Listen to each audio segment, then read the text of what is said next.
Hello, I'm Isaac Hayes III, founder and CEO of Fanbase. Listen to what I'm about to tell you. The window to invest in Fanbase is closing. We've raised over $10.6 million of our $17 million goal. That means there's room for less than 6,370 people to invest in Fanbase for the average amount. The minimum to invest in Fanbase right now is $399. That makes you an owner in Fanbase today. Go to startengine.com/fanbase to invest. Why? Because current social apps have taken advantage of users for far too long, with content suppression, shadow banning, harmful racist content, and no real tools for monetization and equity. Fanbase has over 1.4 million users and counting, allowing anyone to reach all their following and monetize their content from day one. Social media is the new TV, and whoever owns the apps that distribute that content have the opportunity to own potential billion-dollar companies. While big platforms with uncertain futures are failing to serve their users, Fanbase is stepping up to fill the gap. Don't wait until it's too late. Invest now, invest for yourself and your future. Go to startengine.com/fanbase and own the next generation of social media.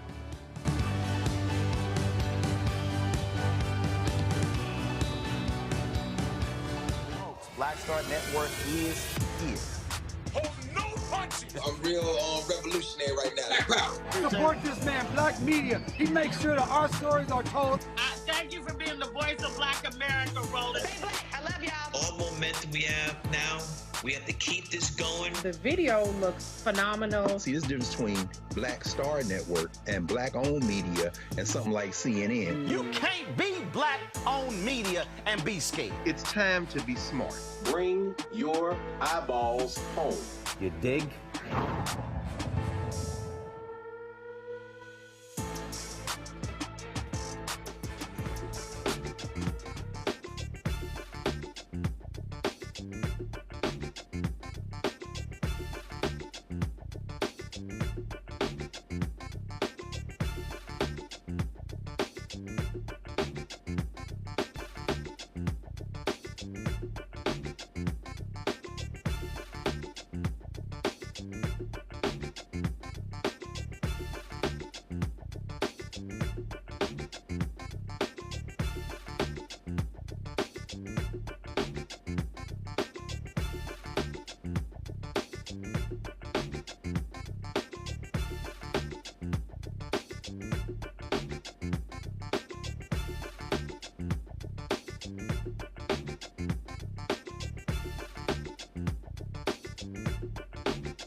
Hello, I'm Isaac Hayes III, founder and CEO of Fanbase. Listen to what I'm about to tell you. The window to invest in Fanbase is closing. We've raised over $10.6 million of our $17 million goal. That means there's room for less than 6,370 people to invest in Fanbase for the average amount. The minimum to invest in Fanbase right now is $399. That makes you an owner in Fanbase today. Go to startengine.com/fanbase to invest. Why? Because current social apps have taken advantage of users for far too long, with content suppression, shadow banning, harmful racist content, and no real tools for monetization and equity. Fanbase has over 1.4 million users and counting, allowing anyone to reach all their following and monetize their content from day one. Social media is the new TV, and whoever owns the apps that distribute that content have the opportunity to own potential billion-dollar companies. While big platforms with uncertain futures are failing to serve their users, Fanbase is stepping up to fill the gap. Don't wait until it's too late. Invest now, invest for yourself and your future. Go to startengine.com/fanbase and own the next generation of social media.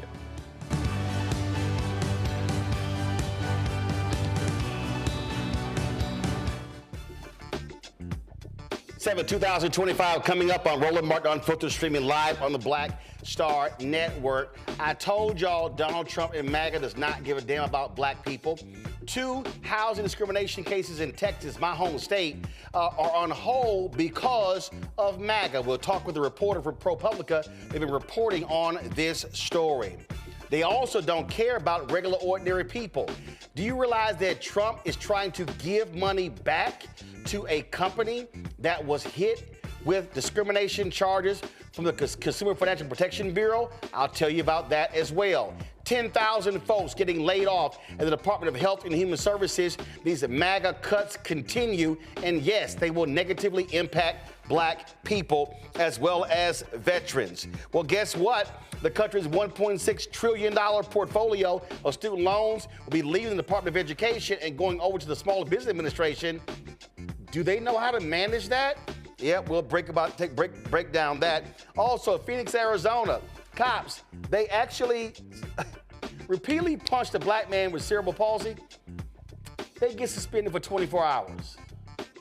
Does that make any sense whatsoever? Also, we showed you yesterday the confrontation in Tennessee between State Representative Justin Pearson and a MAGA Republican. He'll be joining us today to talk about what took place in Tennessee. Also, big election in Wisconsin, Supreme Court race 5 days from now. We'll be talking to a grassroots organization trying to get the black vote out to defeat the Elon Musk-funded Republican. It is time to bring the funk on Roland Martin Unfiltered on the Black Star Network. Let's go. He's got it. Whatever the miss, he's on it. Whatever it is, he's got the scoop, the fact, the find. And when it breaks, he's right on time and it's rolling. Best believe he's knowing. Putting it down from sports to news to politics. With entertainment just for kicks, he's rolling. It's on go, roll, roll, y'all. It's Roland Martin, yeah. Rolling with Roland now. He's funky, he's fresh, he's real, the best, you know he's Roland Martin now.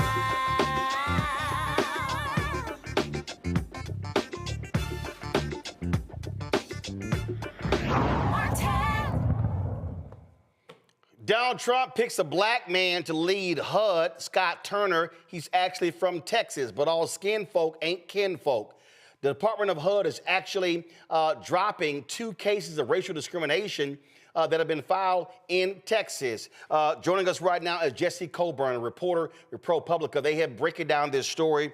Tell us about this story, Jesse. It's titled, Federal Investigators Were Preparing 2 Texas Housing Discrimination Cases Until Trump Took Over.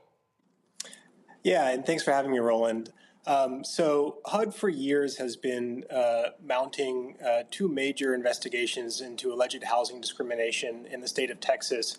One was looking at a state agency that, according to HUD, steered $1 billion in Hurricane Harvey disaster recovery money away from communities of color like Houston, Harris County, other populous communities of color that were hit really hard in the storm, and steer that money away from those places and toward whiter, more rural communities that were hit less hard during the storm.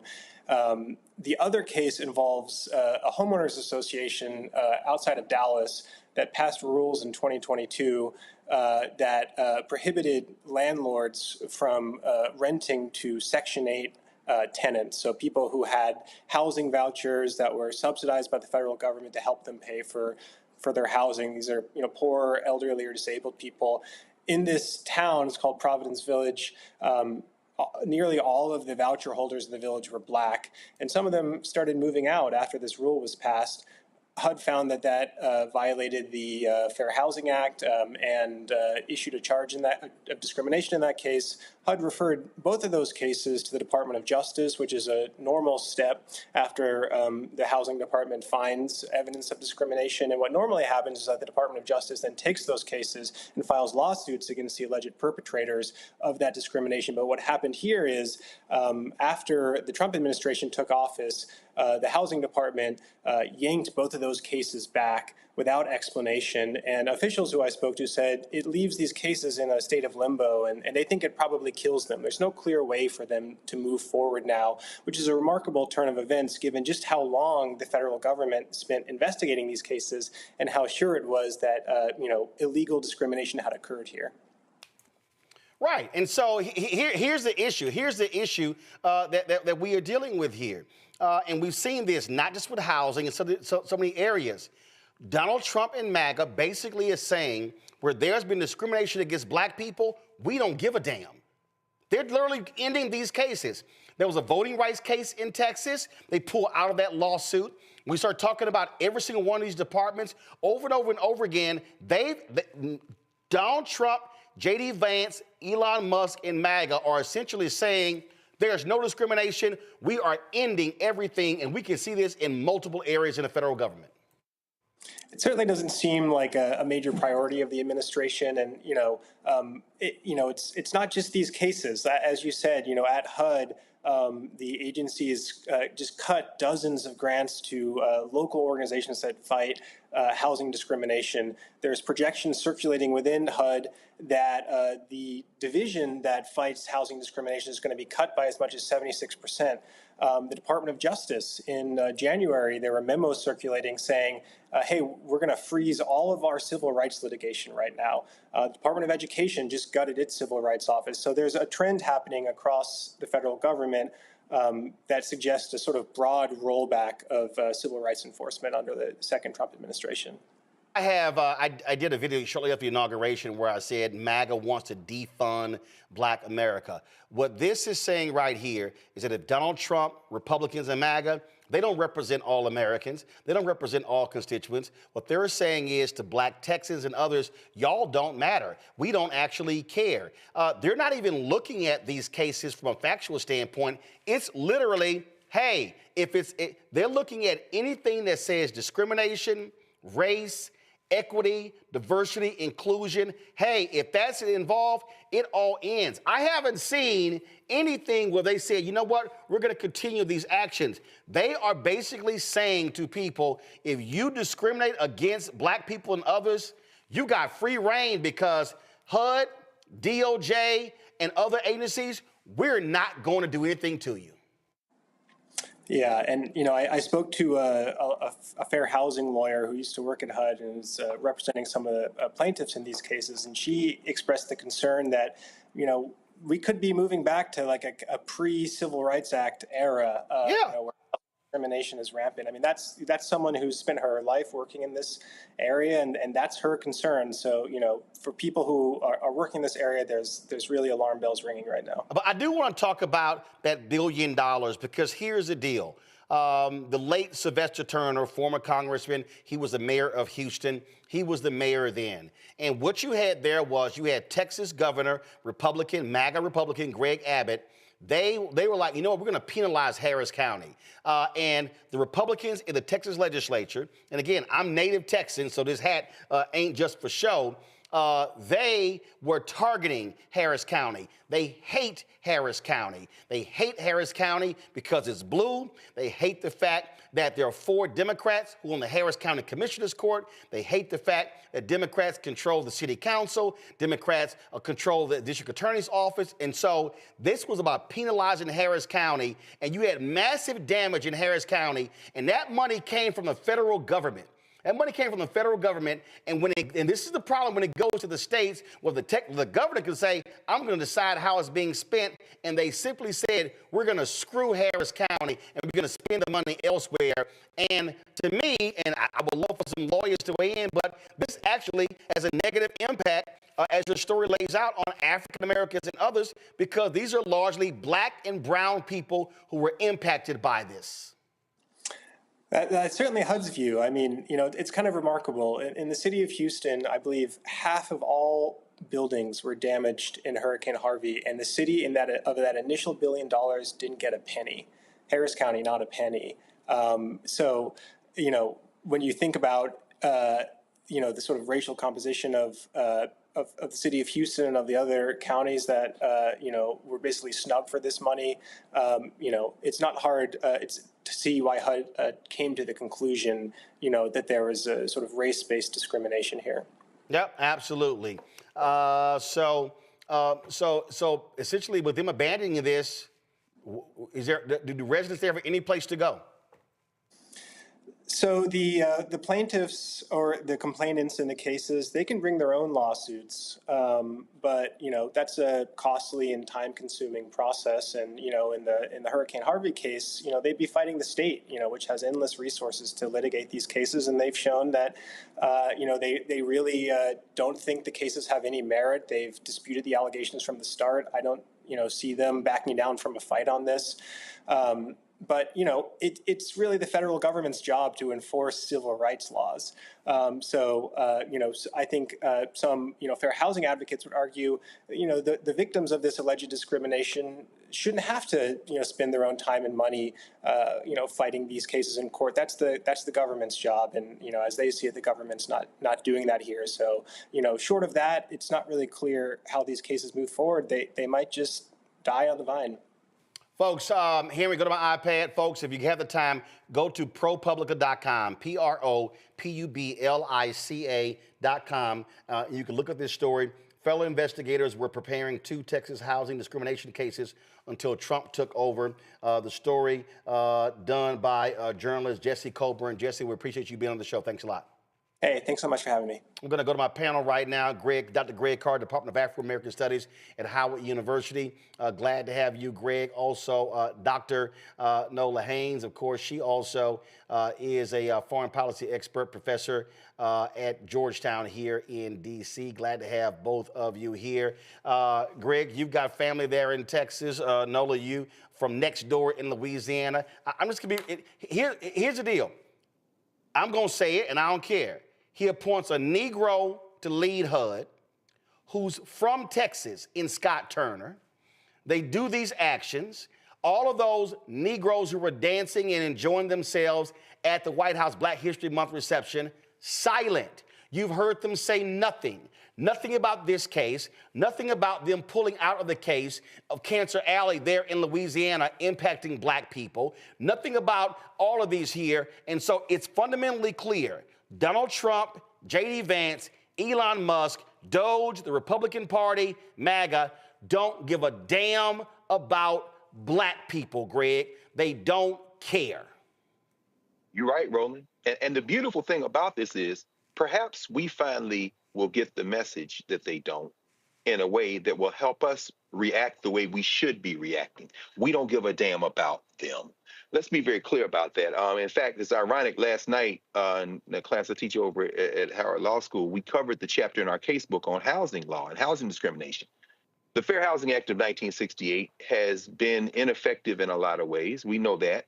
But we also know this. Private nonprofit fair housing organizations process about 3/4 of all housing discrimination complaints. And frankly, the HUD only processes about 5%, and the Department of Justice processes less than 0.2%. actually 0.1% of housing discrimination cases. It has always been the nonprofits. The Fair Housing Act is very important. It's still there. There's Section 1982 and 1983 of the federal U.S. Code, which stretches back to the Civil Rights Act of 1866. All of that law remains on the books. And here's where I'm going with this finally. When we look at that clown, Ben Carson, horribly miscast, of course, as the Secretary of HUD in the first Trump administration. We also know that he wrote the chapter on HUD in Project 2025. You told people for years, they showed us what they were going to do. Ben Carson wants to hollow out HUD and outsource all that stuff to private developers to get your tax money for everything from rent to subsidized Section 8, subsidized housing. All that's the thing they're putting in place. But here's the punchline. This is the moment when we step up and punch these white nationalists in the face the way we did in the 1930s and 40s with voting rights in Texas. We see the Nixon versus all right cases, and all those cases, the white primaries.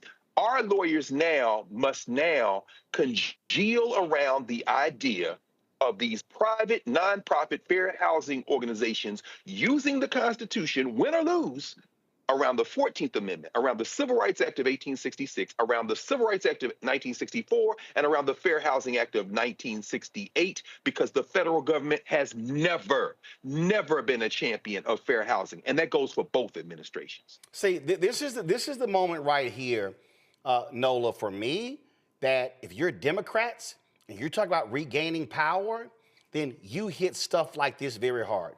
You begin to make the argument that for all of their talk, they do not care about working class people. They don't care about regular, ordinary people. And see, Trump wants to target diversity, equity, and inclusion, wants to discuss anything with race. But this is where you say, listen up, Latinos. What Trump is saying is, they can discriminate against you and they will do nothing. You say the same thing to black people. Democrats have got to be, to me, using language where you are saying they are screwing you over. They want to take your money that was awarded to you and give it back to these folks in the Consumer Financial Protection Bureau. To me, that's the argument that you should be taking. They're going to be far more aggressive in doing that versus some of the basic language they've been using. I agree. How the Democrats decide to punch back, because that's absolutely what needs to happen. As we're talking about this, I cannot get that disgusting video of Kristi Noem out of my head. And what that signals for me, as she's standing in front of those stacked human bodies for some sort of disgusting, sick photo op, it just reminds me how much these people don't consider us to be human. It's not even about, oh, they don't care about black folks, they don't care about Latinos. Of course not. They don't think we're human. They don't, you see what I'm saying? Like the idea that they care about how we are being mistreated, that they care that overwhelmingly that their policies are specifically targeting us, they do not care. And what they are banking on is that the rest of the country won't care either, that other people will not care. Right. So I think the Democrats need to come back and stay on this issue and make the American people understand what we are up against. This is not just dismantling of the federal government, which, snatches away the future of the black middle class. This goes a lot deeper. And that's the Democratic Party needs to get down to that nugget of that thing inside of you. You know what I mean? Like that's where they need to touch deep down, because this is way beyond lengths, firing people from their jobs. Absolutely. And see, I need people to understand what's going on. I need everybody to understand what's going on here. And if y'all don't understand it, I broke it down right here. What is happening before us, Project 2025, this right here, go to my iPad, Henry. This is what Greg was referencing. This is the chapter that Ben Carson wrote on HUD. First of all, we know he didn't write it because he ain't that smart discussing housing.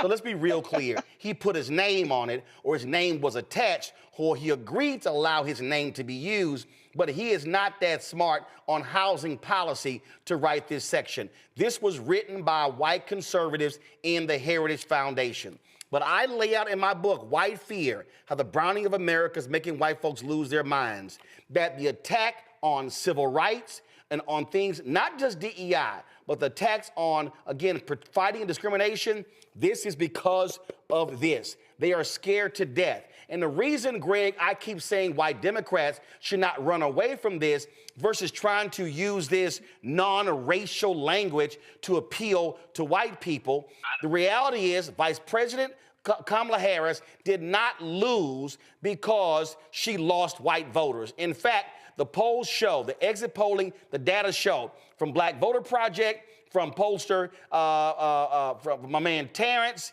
and from Hit Strategies, that she got on par the number of white votes as Joe Biden did in 2020. Where she lost was there was a decrease in Black turnout, Latino turnout, and young turnout. And this, to me, is where you say, guess what? Ain't no Democrat gonna get higher than what Biden and Harris got with the white vote. But if you're gonna win by jacking up Black turnout. And what you say is, you hit this right here. You say, Black America, Donald Trump, and MAGA has no concern about protecting your rights. They want to allow people to discriminate against you, and then you just simply cite their own actions. That's how you reach the folk who have been tuning you out. You're absolutely right, Ron. And for me, I'm excited, actually. I'm very much energized by the moment we're in. Because we're gonna, hopefully, and this is with our effort, as you say, we're going to finally have it out with these white nationalists. John Henry Clark used to say this: Black people, you have no friends. And I'm saying that, and I'm so glad that you were in conversation last night with my friend and colleague Sherilyn Ifill, who's opening her 14th Amendment Center here at Howard at the law school tomorrow, 9 to 4, and the public is invited, as she talked about last night. Because now is the time when we come out of the defensive crouch and we punch these white boys in the face. The dog killing Kristi Noem is standing there because, as her molten face vomited some other form of supremacy, she is desperate. It is exactly what you said. It's not white hate. White hate comes from white fear. And so they are terrified, and they should be. Why? Because this is the end, friends. Your demographics are cratering.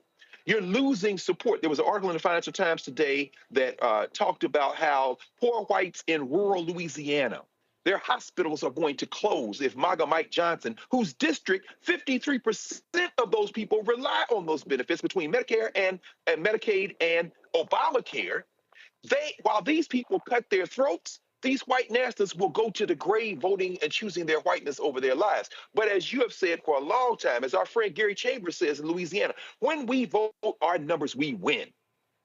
This weekend, I was in Atlanta. Brother Randall Mangum, who is Georgia State Senator, District 55, his district includes Stone Mountain. He was saying, to the point you're raising right now, Roland, he said 400,000, almost 400,000 people, Black people, didn't vote this year who showed up in 2020.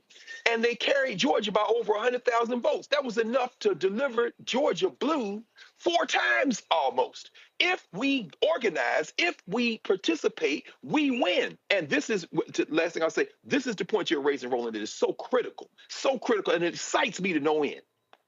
Listen. These whites, stop chasing these white boys. Send James Carville back to the swamp. Send Joe and Mika back to the studio, and we roll over them like the sea. And not only will we win, history shows us we will always win when we do that. This is the time to be excited as far as I'm concerned.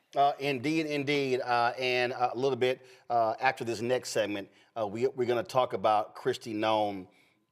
Nobody's talking about the fact that she also was likely standing in front of a green screen. I'm gonna show y'all what I'm talking about when we get to that segment. We're gonna go to a break. Yeah, I'm trying to tell you. When I show it, you're gonna see it. Trust me. When I show it to you, you're gonna be like, "Hold up, what happened right there?" I just can't. Y'all can't wait for that. That's gonna be in about 20 minutes. All right, y'all gonna go to a break right here on Roland Martin Unfiltered on the Black Star Network. When we come back, lots more to discuss. We're gonna talk about the slashing of 10,000 jobs in health and human services. Yeah, 10,000 more jobs. A lot of veterans, and trust me, a lot of black people as well. Also, they're moving the control of the small business, the student loan portfolio, out of the Department of Education over to the SBA. Is that a smart move? Ain't nothing the Trump folks doing is smart. That's next, right here on the Black Star Network.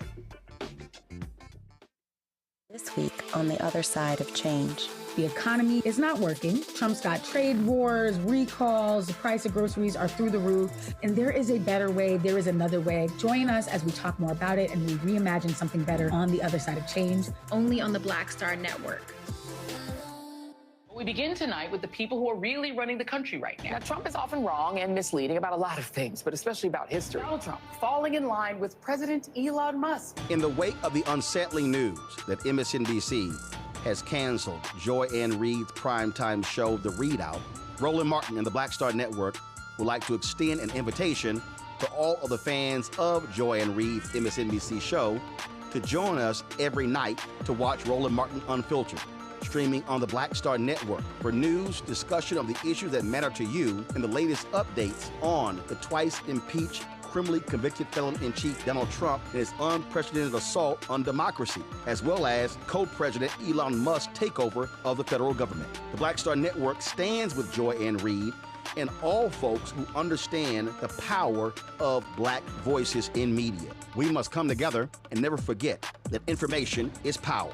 Be sure to watch Roland Martin Unfiltered weeknights, 6 p.m. Eastern at youtube.com/Roland S. Martin or download the Black Star Network app. What's good, y'all? This is Doug E. Fresh, and you're watching my brother Roland Martin Unfiltered as we go a little something like this. Hit it. It's real.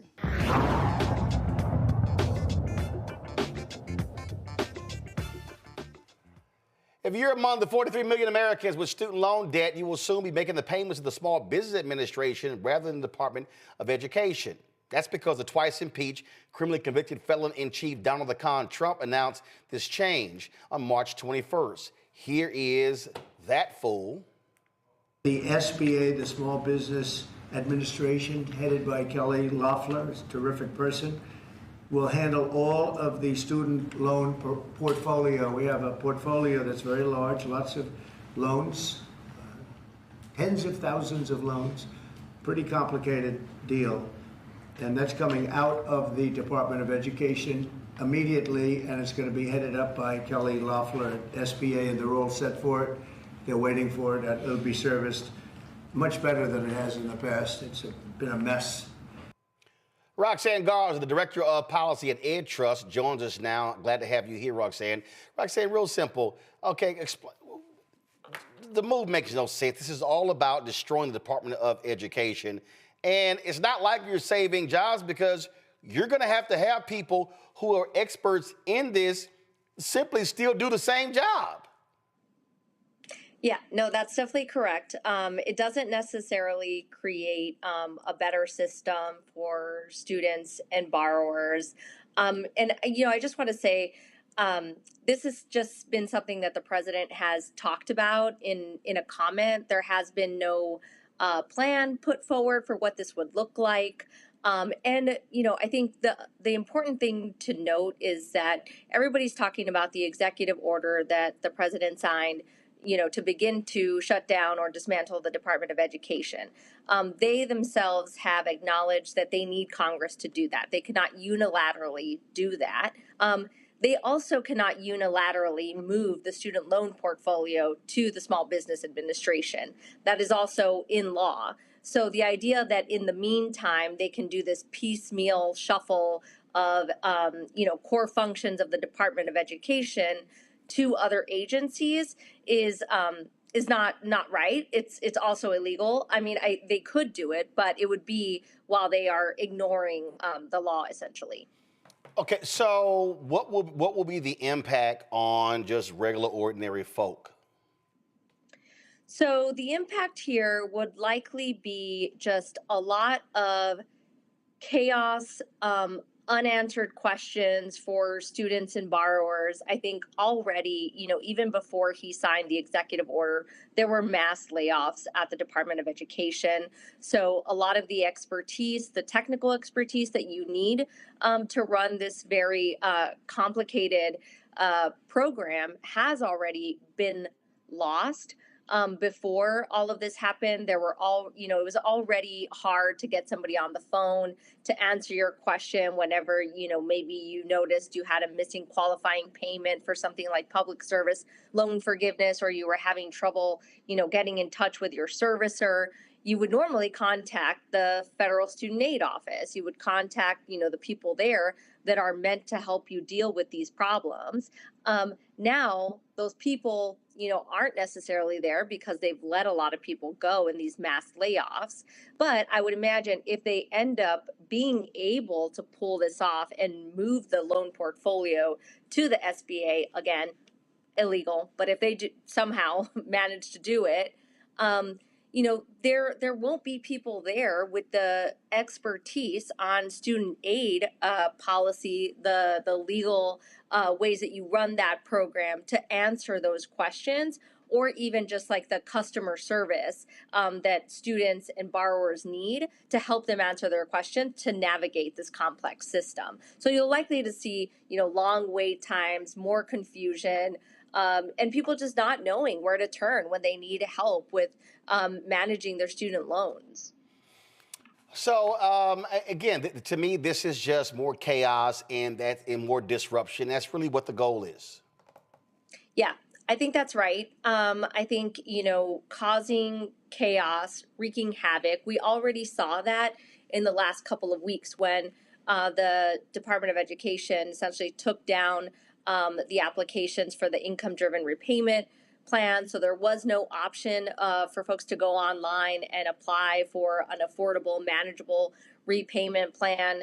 The department just reinstated that application, put it back online yesterday due to a legal challenge that was brought forth by the AFT, but they are not actually processing these applications yet. So again, it's already wreaking havoc on a system where borrowers are already living in limbo. They don't really know what to do. They don't really know where to turn on their questions about their student loans.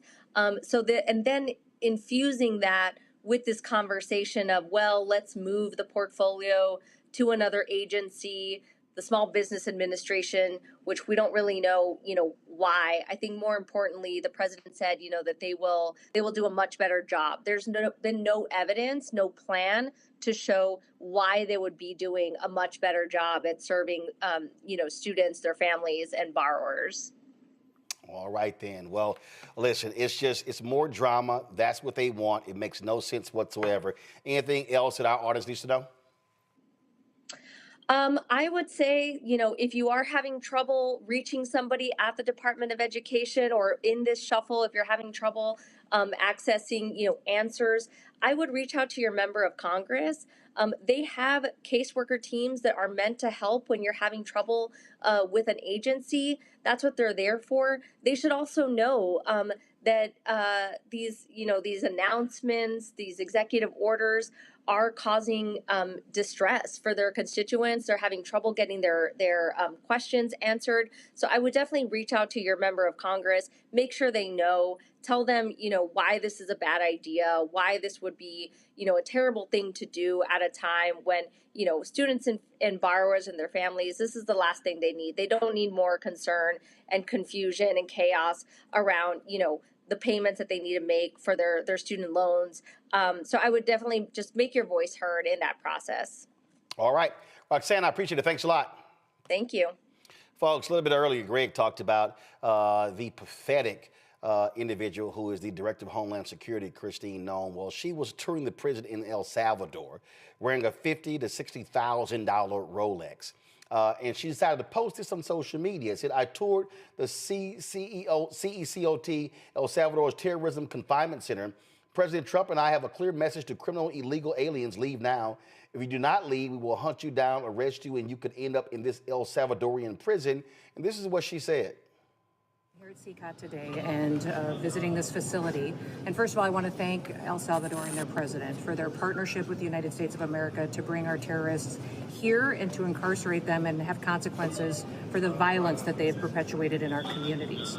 I also want everybody to know, if you come to our country illegally, this is one of the consequences you could face. First of all, do not come to our country illegally. You will be removed and you will be prosecuted. But know that this facility is one of the tools in our toolkit that we will use if you commit crimes against the American people. I just got some very... So I want y'all to notice something. I don't really know what the hell. Do y'all notice the glitch here? I want y'all to look at the guy. I want you to look at this guy right here. Okay? I want y'all to look at this guy right here. And I want y'all to see how the video skips. I'm trying to figure out, was she in front of a green screen? What the hell were they doing with this here? Just watch this video again. Visiting this facility. And first of all, I want to thank El Salvador and their president for their partnership with the United States of America to bring our terrorists here and to incarcerate them and have consequences for the violence that they have perpetuated in our communities. I also want everybody to know, if you come to our country illegally, this is one of the consequences you could face. First of all, do not come to our country illegally. You will be removed and you will be prosecuted. But know that this facility is one of the tools in our toolkit that we will use if you commit crimes against the American people. It's like the video skipped as if it was recorded. But the bottom line, yeah, if you actually look at it, y'all, I'm trying to figure out like what, nobody does the same movement, and you can literally see in the background the guy skips. Like it literally skips while she's talking. So that's just me. Jesse Coburn joins us. Jesse, I want to go with you. First of all, let's talk about this hack right here. She has been playing costume ball since she got named. I mean, every time she goes somewhere, I swear she literally got the job and said, hey, I want y'all to send me all of the Department of Homeland Security outfits so I can go out there and just front. She's been out there riding horses, shooting guns, showing up in a bulletproof jacket. First of all, you know damn well her silly ass not out there on the front lines at all with the outfits. Y'all go to my iPad. Here's some of, look at this here. She got the hat, she got the cowboy hat, then she got the firefighter outfit. Let me go over here and see if I can just click photos so we can see what the hell pops up. But she been absolutely playing dress up. But you know what, though, Reese, this ain't nothing new. This is a link here. This is her playing dress up when she was the governor of one of them Dakota states. So she used to playing dress up as a public official. How many costumes does this raggedy ass bitch have underneath her belt? Good Lord. I mean, she was doctor, nurse. Now she's jail warden. It would be ridiculous, but I feel like this is all a game to them. They really think that this is one big like action movie. Yes. Like Donald Trump is Terminator. She's fill in the blank. She playing every white woman villain. She's signed up to be in the damn cast itself. She's like the Avengers of white woman villains, okay? And for some reason, they seem to think that this actually reflects well on them because they're sick, sadistic people. But she's a very unserious person in charge of very serious matters. And unfortunately, she, along with Hegseth and all these other dumb motherfuckers, are not equipped to do the job. Certainly not do the job competently or legally. But luckily for her, I should say, and unluckily for us, she's in an administration where competence and following the law and actually being strategic is not part of the job description. It's just looking the part. I mean, here's the whole deal. You see it right here, Anola. Again, what we're dealing with here is, and Reese said it best, and I need people watching and listening to understand, everything about Donald Trump is a TV show, okay? They are deporting fewer people every week than Joe Biden did. The difference is Joe Biden did not turn the Department of Homeland Security into 48 hours. Or what's that cop show? What's the other cop show? Not just cops. No. What's his name? The boy at Dan Abrams has a show. It's like 24-hour live. It's like where they go live with police department. That's all this is. This is a television show to them. It's all about high production. And it's like, oh, they're getting stuff done. They're not. Mm-hmm. Absolutely. And I'm reminded of the text in the now famous Signalgate, you know, when Pete Hegseth is excitedly using terminology like ops security, then he's like, oh, that means operational security. You know, like Reese said, they're playing dress up. It's like high school children who are in charge of, you know, running the country. And then, yes, there's this element of let me entertain you, but they are breaking very serious things. And, you know, Trump sitting there talking about the Department of Education and how the Small Business Administration, they're going to get going right away and they're there, they're ready to prepare. No, they're not. It's a lie. They're not prepared. They don't know how to operate these systems. They do not know what they are doing. All they know how to do is to create chaos and say, oops, I broke it, and have no plan to fix it. So while, you know, if I was in another country watching this, I would be cracking up, honey. This would be my reality show. America the Downfall, honey, this would be my reality TV show. But we are here and we're having to live through it, and it's not funny. Very unserious people are in charge of very serious things, and this is a problem that needs to be solved. But they are unserious people. But what they're doing, Greg, they are appealing to these people who don't pay attention, who really don't watch the news. But what they're doing is they're selling a narrative, they're selling a story, and the fact of the matter is, it's playing right into their hands, and it has an impact on poll numbers and things along those lines. Now, I am not suggesting that if Democrats regain control, that's what they should do. But this is a perfect example, though, of why you do have to establish a narrative, tell a story, so people actually see what you're doing. Mm-hmm.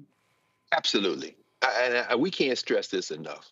This is why the Black Star Network, as I say, you built it for a time such as this.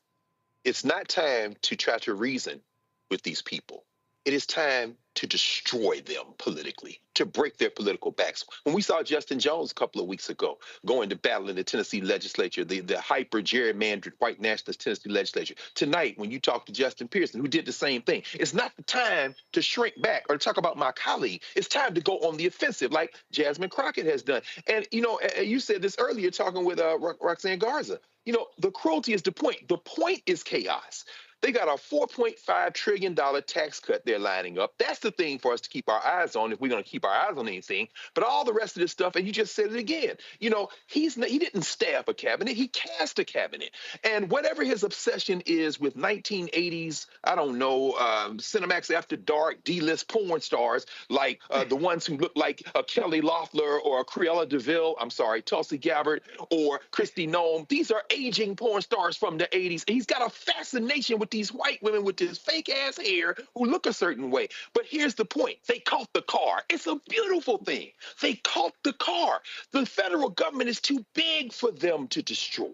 They don't have enough staff. Even in part 3 of Project 2025, where you're supposed to get all these resumes in and fill these staffers, they can't do it. The SBA that the Secretary of Wrestling ran in the first administration, you can't do it. Like Garza said, you've got to get Congress to go along with that. But guess what? MAGA Mike doesn't have the numbers. Today it was announced they had to pull Stefansik's ass out of the nomination for UN because they need the vote. What? You know what? We ain't got to put up with this long. There's a special election, 2 of them in Florida. They pulled her back from New York because it borders Canada. Her district borders Canada. They may have flipped that seat if she had gone to the special election. Let's be crystal clear. We got 20 months to deal with this. And if you change the narrative, You come to Black Star day after day, hour after hour, week after week, month after month. You organize. We understand that on their side, they've got a man whose mind is melting before our eyes. He's signing paper with crayons. They going on social media sites and apps and having group chats, in part, I think, to evade telling him anything. Look at Junior Varsity done spilled his ass. And Nola, I know you're going crazy,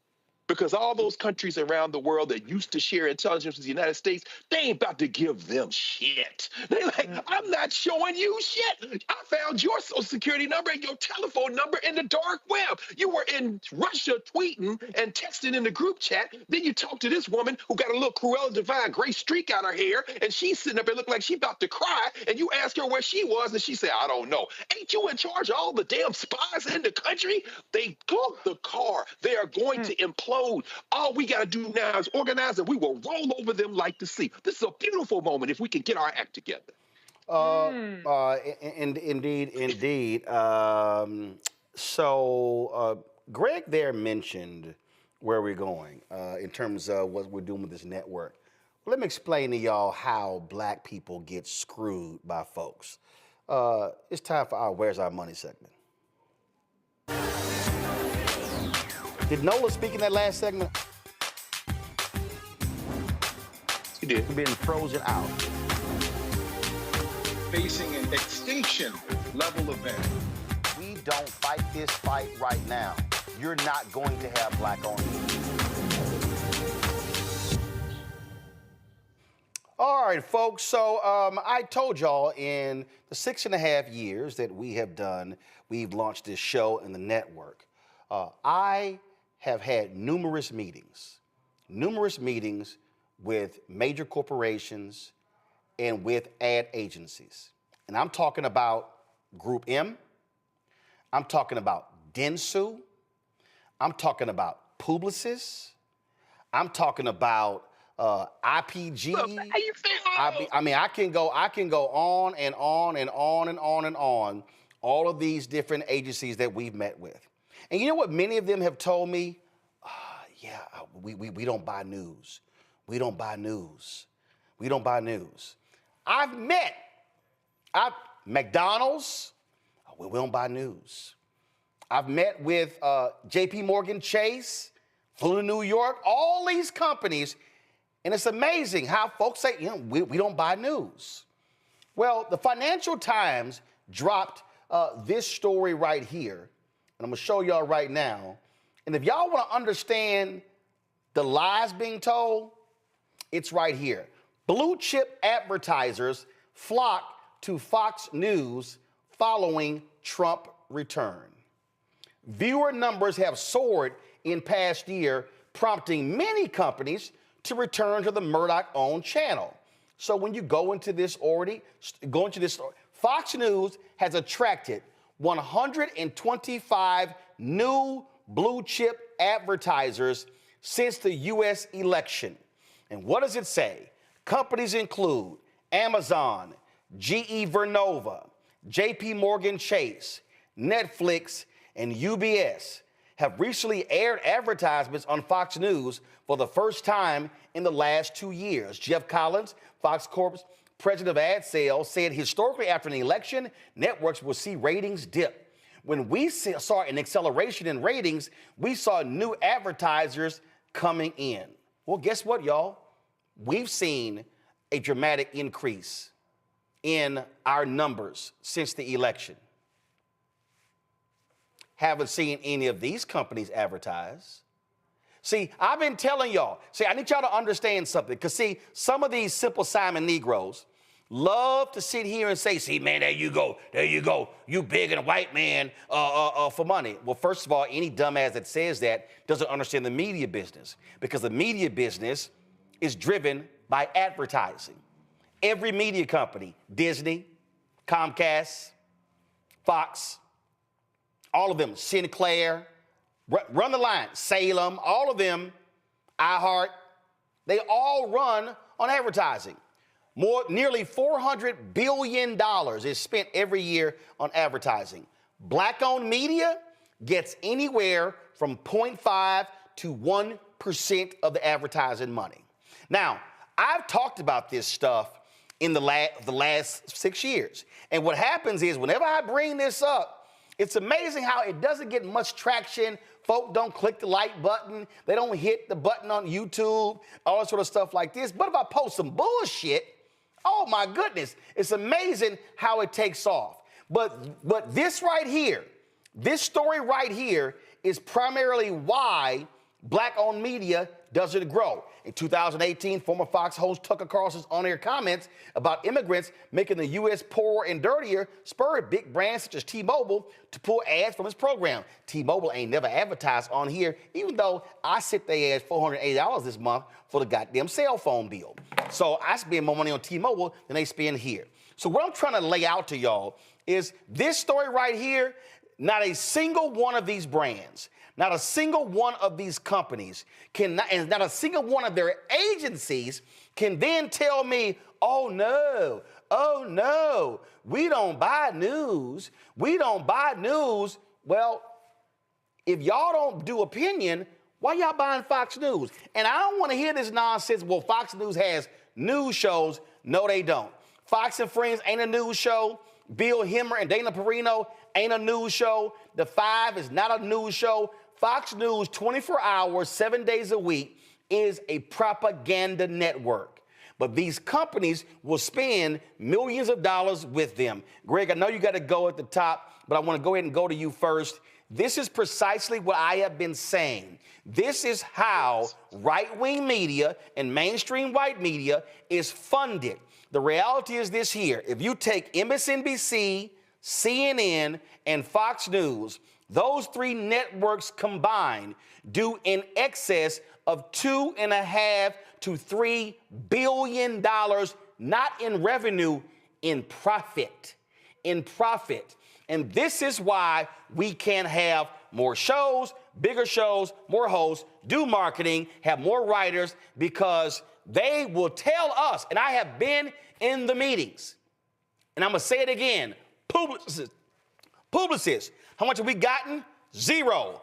Group M, even when they had a black CEO, got zero. Horizon, zero. OMD, zero. Dentsu, zero. And by the way, the General Motors money we got was not because of Dentsu. That was because I negotiated directly with General Motors. But this is an example of how they lie to us. We don't buy news, but they will pour money into a Fox News. Absolutely, because they know they're soft white nationalists and they are protecting whiteness, and they know whiteness is always going to be there for them. But I had to say this to you, Roland, and I'm glad you say I didn't step out for a second, but I want to say this here for everybody can hear. You know, like I said, I was in Atlanta this weekend. I was over at Morehouse, and then I did something for the Howard University alumni, raising money for students because the tuition is too damn high everywhere, including this campus. And I took the MARTA. I took the train. I like to ride public transit. Get around. I ran into no fewer, probably 5 or 6 different people who were like, tell Roland, keep doing what you're doing. Keep fighting, brother. Keep fighting. Same thing when I was in Montgomery week before last with Fred Gray at the Fred Gray Symposium. The same thing. I'm saying all that to say this.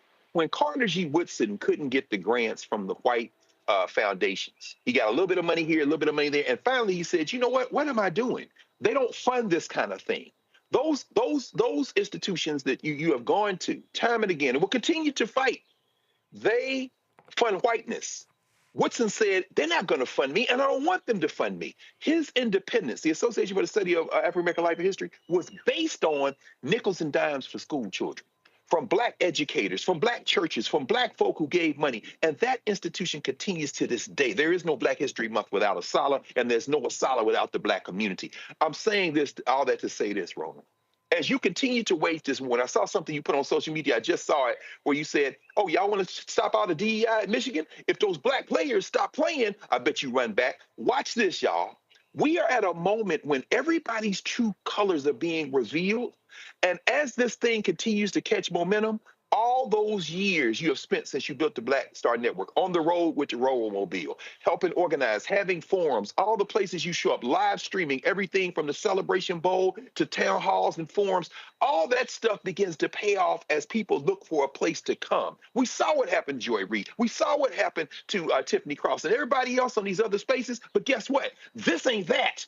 And as the thing continues to capsize and remake itself, it will be the independent Black institutions that are going to thrive. And this is going to be the place where those narratives are collected and broadcast. So I don't think we have to worry. We just got to stay on that, keep on that path, brother. Indeed. So, Greg, I know you got to go. I appreciate it. Thank you so very much. Love you, man. See y'all later. I'm going to go to you, Nola. Go back to my iPad, Henry. It says consumer goods, first of all, it says from 2018 to through 2020, some advertisers had a, quote, no air list of Fox News programs they wanted to avoid.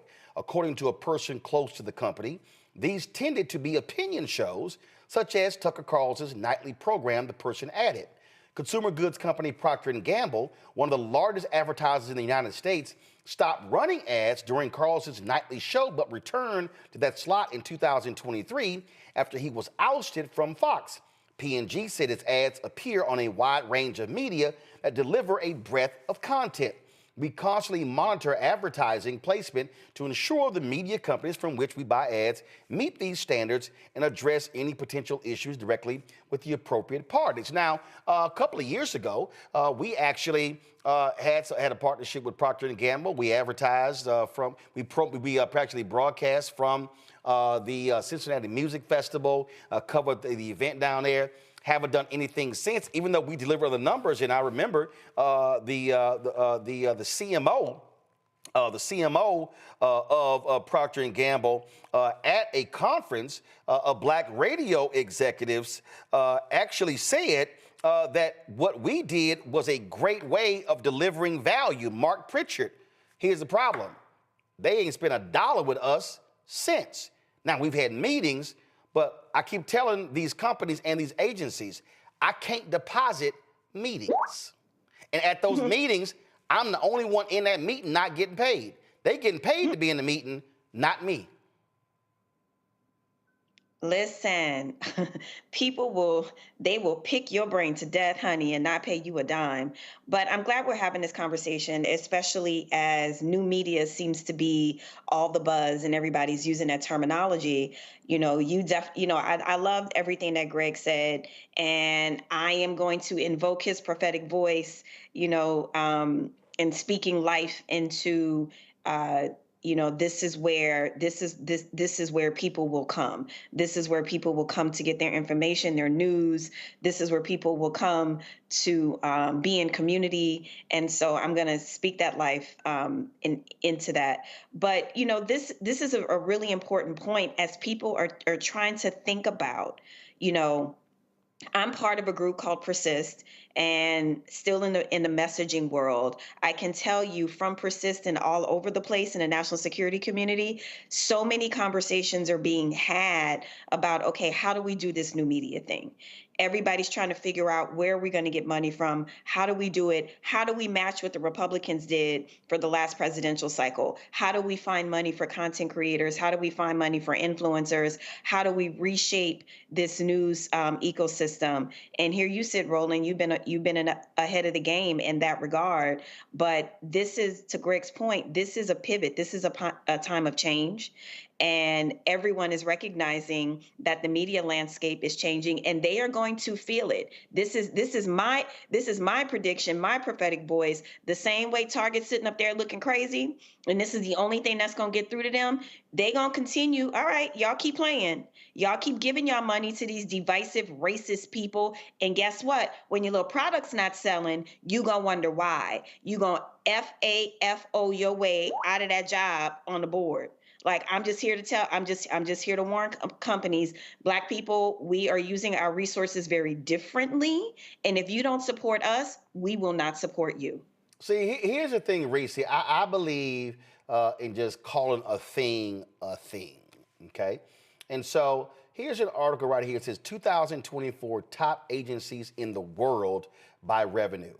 And then it says the top 15 agencies in the world. And you see right here, WPP, Accenture Song, Publicis, Omnicom, Deloitte Digital, Interpublic, group of companies, Dentsu, Blue Focus Communications Group, IBM, IX, Hakuhodo, Shell, Vivendi's, Havas, TCS, Interactive, Stagwell, InterOcean Worldwide. And see, underneath that, see, they own a whole bunch of other agencies, okay? So what people need to understand is that in the agency game, what they do is they actually, they own a lot of stuff. They buy a lot of stuff. And so what happens is they actually own all the different agencies. And so it's called the Big Five holding companies. Go back to my iPad, WPP, Omnicom, Publicis, Interpublic, and Dentsu. So you take a Group M, they're under one of those particular companies, okay? Now, again, I need everybody who's watching and listening to understand what I am telling you. I have personally met with Group M. When Kirk McDonald was the CEO, a brother, we met with them, okay? I met with the whole team. If I could start naming names, I'd start naming names. I've met with Dentsu. I've met with the chief investment officers of OMD. I've met with folks at Publicis. I've met with the folks at Interpublic Group. What has been the result? Now, mind you, what do we have? We have the largest black news and information network, digital network in the country. Nobody else is doing what we're doing. Byron Allen has shut down his Grio TV linear network. Shut it down. Nearly laid everybody off. Okay? They ain't doing it. Essence has the Essence Music Festival. That's a 3-day event. They ain't doing what we doing every single day. It's no shade, it's a fact. Ebony is not doing what we do every day. Blavity is not doing with what we do every single day. Reese, I literally was on a phone call today with 3 different people talking about the creation of a black business vertical to cover black news. Because the fact of the matter is, Black Enterprise is really a conference company. They don't cover black news the way they used to. I literally was with another company talking about the creation of a black health show, a black fitness show. These are non-news items. I was talking with several writers about being able, right now, I've already agreed to a black-owned company, Quantasy, to completely redo blackstarnetwork.com, and that will be turned into a news portal. But none of these things can happen if you can't grow revenue to be able to hire more people. I have a plan as we speak right now that if $5 million additional dollars comes into our company every single year, I can literally hire 25 to 30 new people to expand what we do. But what I hear from every single one of these companies, Reese, dating back to 2020, because see, I knew we launched September 4th, 2018. I knew that was the end of the year. I knew all of 19, I would not have had the data to back up why they should spend with us. But when 2020 hit, had all the data. And here's the reality. All of these agencies, $0 have been spent. And out of the brands that have done stuff with us, Procter & Gamble, once, McDonald's, once, General Motors, current deal, this is now the multiple deals. The only, Pepsi met with all they folks, nothing happened. The only company that has consistently partnered with us since 2020 has been Coca-Cola. But every single one of these agencies, they have shut the door and given us nothing but lip service. And this right here is why black-owned media will never be able to grow, because these agencies that are largely white executives will gladly send that money to Fox News and Fox Corporation and don't care if they are right-wing, MAGA, Trump-loving conservatives, but will look at us and say, oh, no, we can't buy news. We can't buy news. Send it to Aaron Loving Hip Hop and the other stuff. Now you already know, Roland. I watch that junk, that crap. But Black Mess is safe enough for them to spend money with. So why isn't Black News safe enough to spend money with? Because that is not aligned with their goals, actually. Their goals is not to help cultivate an informed and empowered and politically engaged Black audience, because their benefactors in the federal and state and local government are not the people that our people support. And so they'll play the game and they'll pretend and they'll have all these pretexts for why they can't support this, but the rules don't apply to the white side. But this is a prime example of why it irks my soul when you hear Democrats like Gavin Newsom talk about how, well, we need to sit down and we need to have a conversation with a Steve Bannon or a Charlie Kirk because they figured out something that we haven't figured out. What they have figured out, the only thing that these white boys have figured out is how to get, I won't even say figure out, but what they have working for them is that they are heavily funded. When you have $100 million behind you, hell yeah, a lot of people are going to listen. It's not that they are organically bigger. It's not that they have better ideas, that they're more articulate, that they're more compelling, that they're more convincing. It's that they have the money behind them.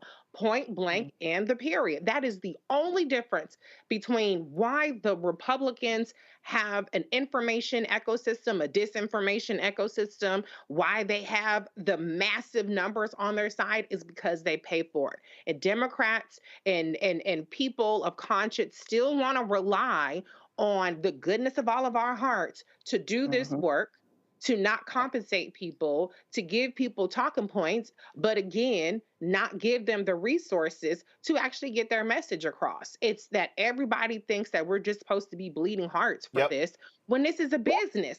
And it only seems to be a problem to be a business when Black people are involved, but it's not a problem to be in business when you're talking about white people and racist ideologies. Then all of a sudden, that ain't a problem. Ain't a problem for them to get paid, ain't a problem for them to get money. And that's the disconnect that we have to figure out. If the ad revenue isn't going to come in there, then hell, I don't think that OAN and Turning Point USA and all that shit, they wasn't getting the ad money, but they still got funded. But who's going to fund us? That's the question, without trying to handcuff us. So let me explain to the audience what's about to happen. First of all, there are 6 major advertising holding companies. Don't go to that yet. No, there are 6 holding companies: WPP, Omnicom, Publicis Group, Interpublic Group, Dentsu, and Havas. Those are the 6. I'm letting all of y'all know we have sat down, Black Star Network, me personally, as well as our partners with Urban Edge Network, all 6 of them. What have we received? 0. That's crazy. 0. Y'all, I don't think y'all understand what I'm saying. I didn't say from the agencies we received 100,000, 50,000, 25,000. We've received 0. It's actually cost me more money because I've flown to New York and I've had to pay people to put together presentations for them than they've actually spent. Now go to my iPad. Now there are individual agencies under these 6. You got Ogilvy, 0 from them. McCann World Group, 0 from them. Leo Burnett, 0 from them. Saatchi & Saatchi, 0. Wheaton and Kennedy, 0. BBDO, 0. TBWA, 0. Droga 5, 0. Gray Group, 0. VMLY&R, they've called me a couple of times to help them land a client, and guess what? Not a single dollar from that client came.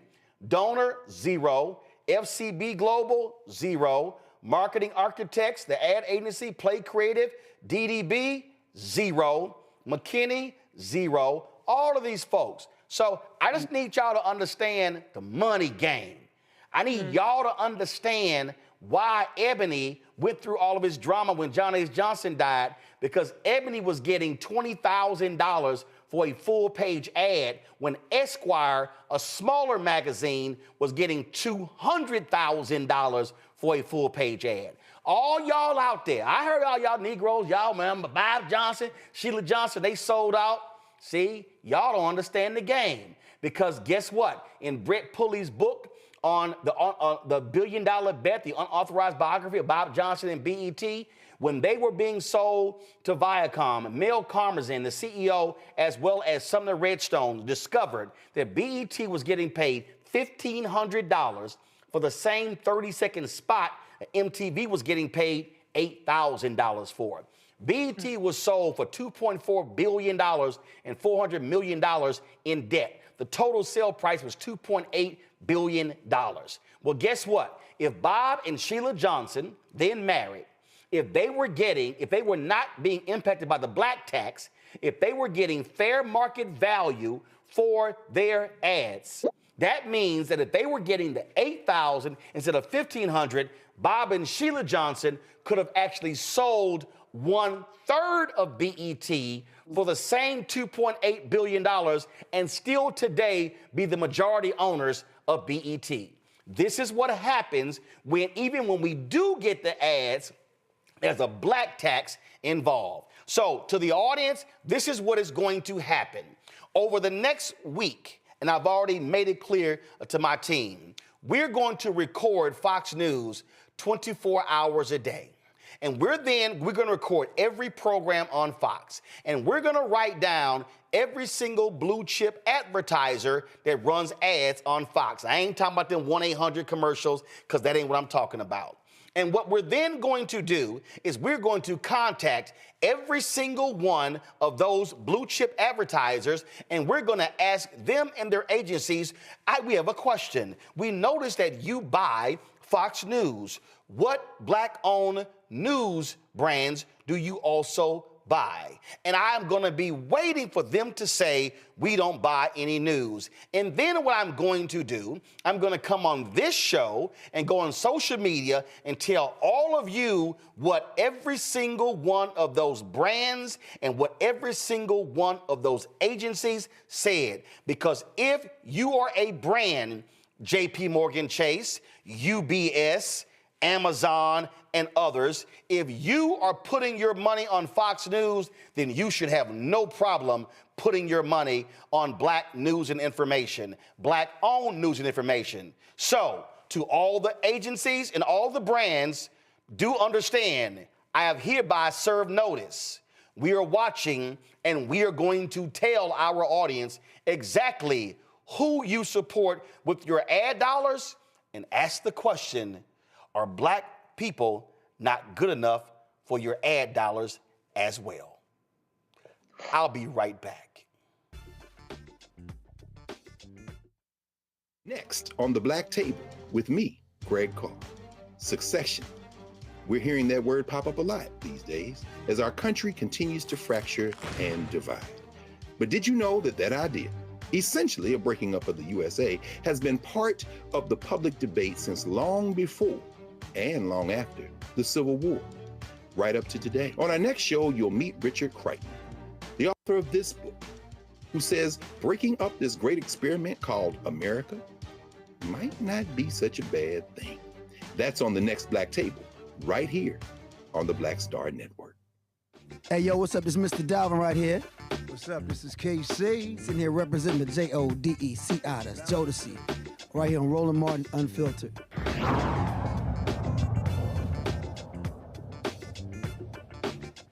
Folks, big election in Wisconsin on Tuesday, a state Supreme Court race that could determine who controls the court. Now, Elon Musk and his PACs have dumped millions into this race to support MAGA conservative Judge Brad Schimmel, who is a former attorney general there in Wisconsin. Some $81 million has been spent on this campaign because they want to beat liberal Judge Susan Crawford. Her campaign believes the billionaire's support for Schimmel is an attempt to buy support from the Supreme Court, hopeful as Musk's lawsuit is potentially headed for the High Court. A lot of folks have been activated there, including Souls to the Polls. And we're joined right now by Reverend Greg Lewis, Executive Director of Souls at the Polls, joining us from Milwaukee. Greg, glad to have you here. And so what have y'all been doing trying to get black folks to maximize their power and not ignore this crucial race? It's not the only race on the ballot, but this determines who controls the state highest court. You know, Mr. Martin, I'm so glad to be here with you because, you know, we've been doing everything we can because this thing has gotten so far out of control and it's frustrating so many people. We got to do all we can. I mean, we got buses to the polls, brunches with faith leaders and community leaders, yard signs, billboards, caps, hoodies, T-shirts, pins, bracelets, posters everywhere, yard signs, canvassing, radio, social media. We just doing everything we can because there's so much at stake. Medicare, Medicaid, Social Security, veterans issues, infant mortality here in Milwaukee, just about everything. And then for the poor working folks of our state, we got workers' rights, Act 10, collective bargaining for workers, housing, healthcare, education, job training, and all these things are on the line. But I just don't I don't believe people are paying attention. And so we just have to keep it moving, keep just telling people how important this is for them to go to the polls, and we really push absentee ballots, early voting, and now we're getting towards the end, and we got to push people to the polls on April 1st. And you know, the thing about April in Wisconsin is that, man, we're gonna have a snowstorm, so we really push people to vote early. But we're doing everything we can just to make sure that people know there's an election, because I talk to a lot of people and I say, man, so now make sure you go vote on April 1st. It's, well, what they voting for? I'm like, what? You know, we have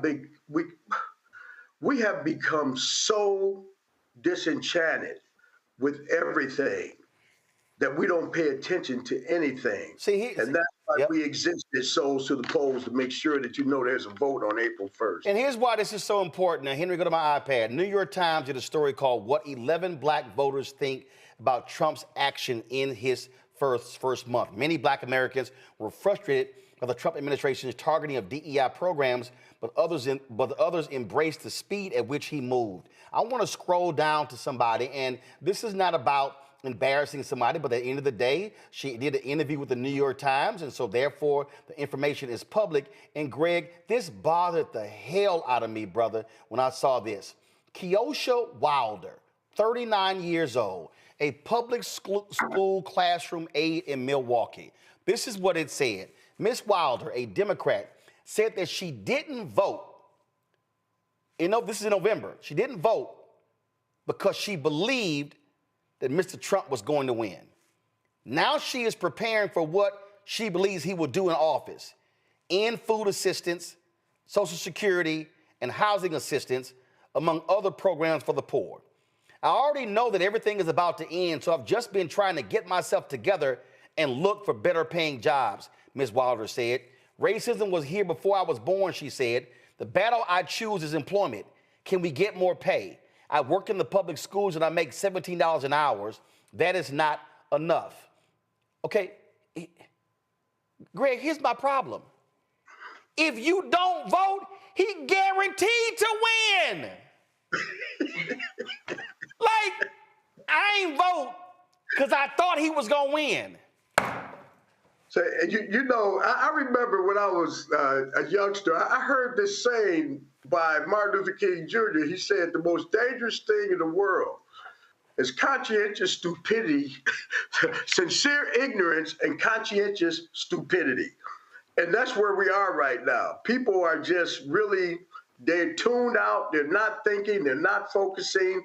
You know, I guess people thinking about where they're going to get their next meal or where I'm going to live. But I think you ought to try to navigate your life through expressing yourself with others through power.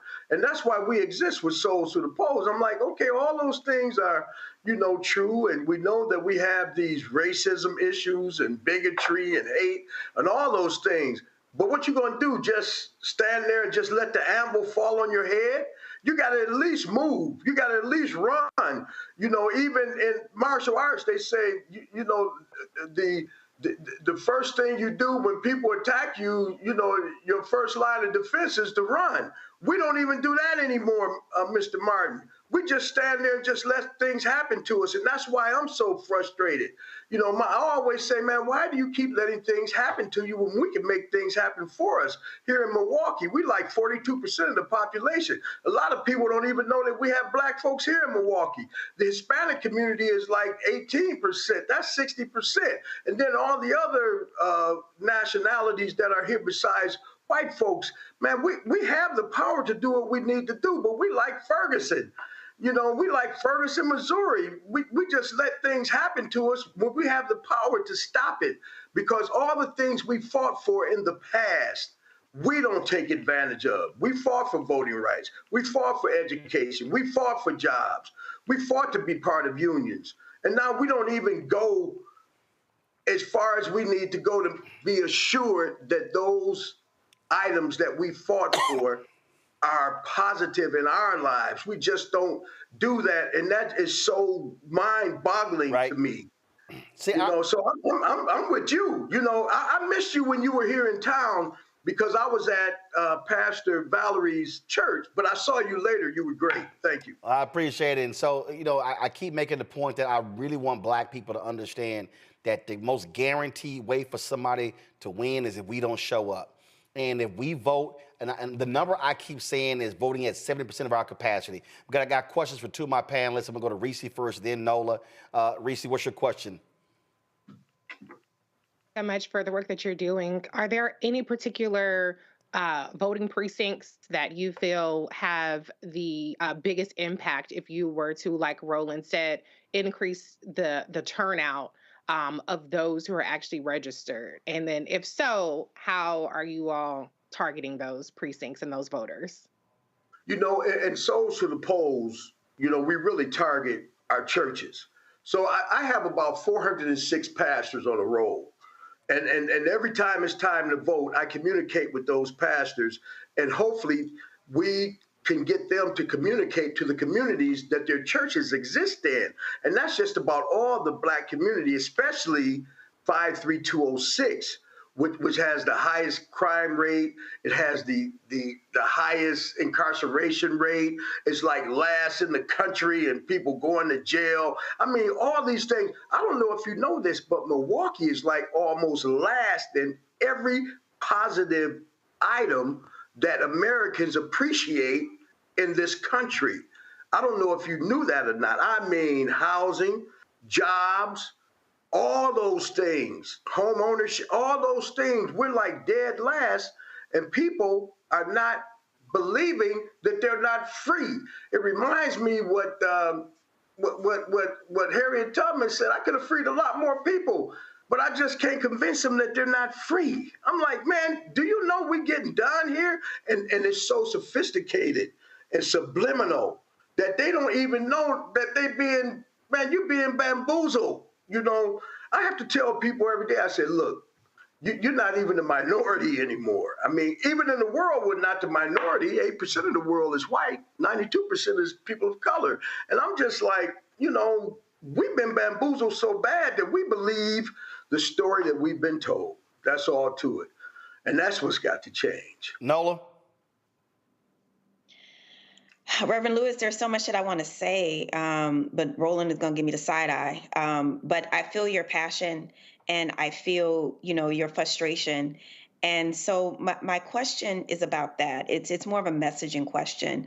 How are young folks, especially in Milwaukee, being talked to? Because one of the things that I've noticed is that there's a large disconnect between what came before them in terms of civil rights, in terms, you know, all of these things. There are a couple generations where there's a disconnect to the point where it doesn't matter. How are you drawing these connections? Like, what's the messaging look like, especially when you're trying to talk to young folks who have horrible education and do not see any job, any jobs in their future?